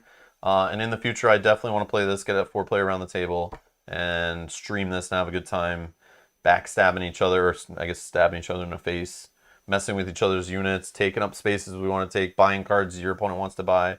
All that good stuff I love in gaming. Just messing with the other players at the table and making them not want to play with me anymore. It's my favorite thing. Yeah. Anyways, yeah, I think we're going to get out of here. Also this week, Mel and I are back Friday evening, so in 2 nights. We're going to play some Marvel Champions. I don't know who we're going to play yet. I just made a generic thumbnail because I was like, it's basically tomorrow or the next day. Yeah, tomorrow, I guess. We'll figure out what decks. I don't know. Maybe like Ant-Man and the Wasp or something. We'll just pick a pair and we'll play it together. Maybe we could play Root and Groot. Every time. Groot and Rocket the Raccoon together, aka the pairing of Root. And play them together against some villain just to play. But Sure. I want to play more Marvel Champions. And then we're back on the weekend. We're going to be playing Arkham Horror 3rd Edition again. We're going to play another scenario in that game on Saturday. Join us for that. And Sunday, we're back with another standalone scenario, it looks like, based on the polls from our Patreon supporters and producers and our YouTube members who clicked the join button down below and got to vote. We will be playing the Murder at the Excelsior Hotel, I think, if that's how you say that one, or if that's what it's called, for Arkham Horror. We're going to play 2-player. We're going to play some Investigator starter decks again, try our hand at that one. That's which one won the poll. Thanks to everyone who voted on that one. That's what we're playing on Sunday. So yeah, other than that, thanks a lot for watching. Thanks everyone who supports the channel. Thanks everyone for hanging out with us live. Hit that like button, helps other people find these playthroughs and videos on the channel on YouTube.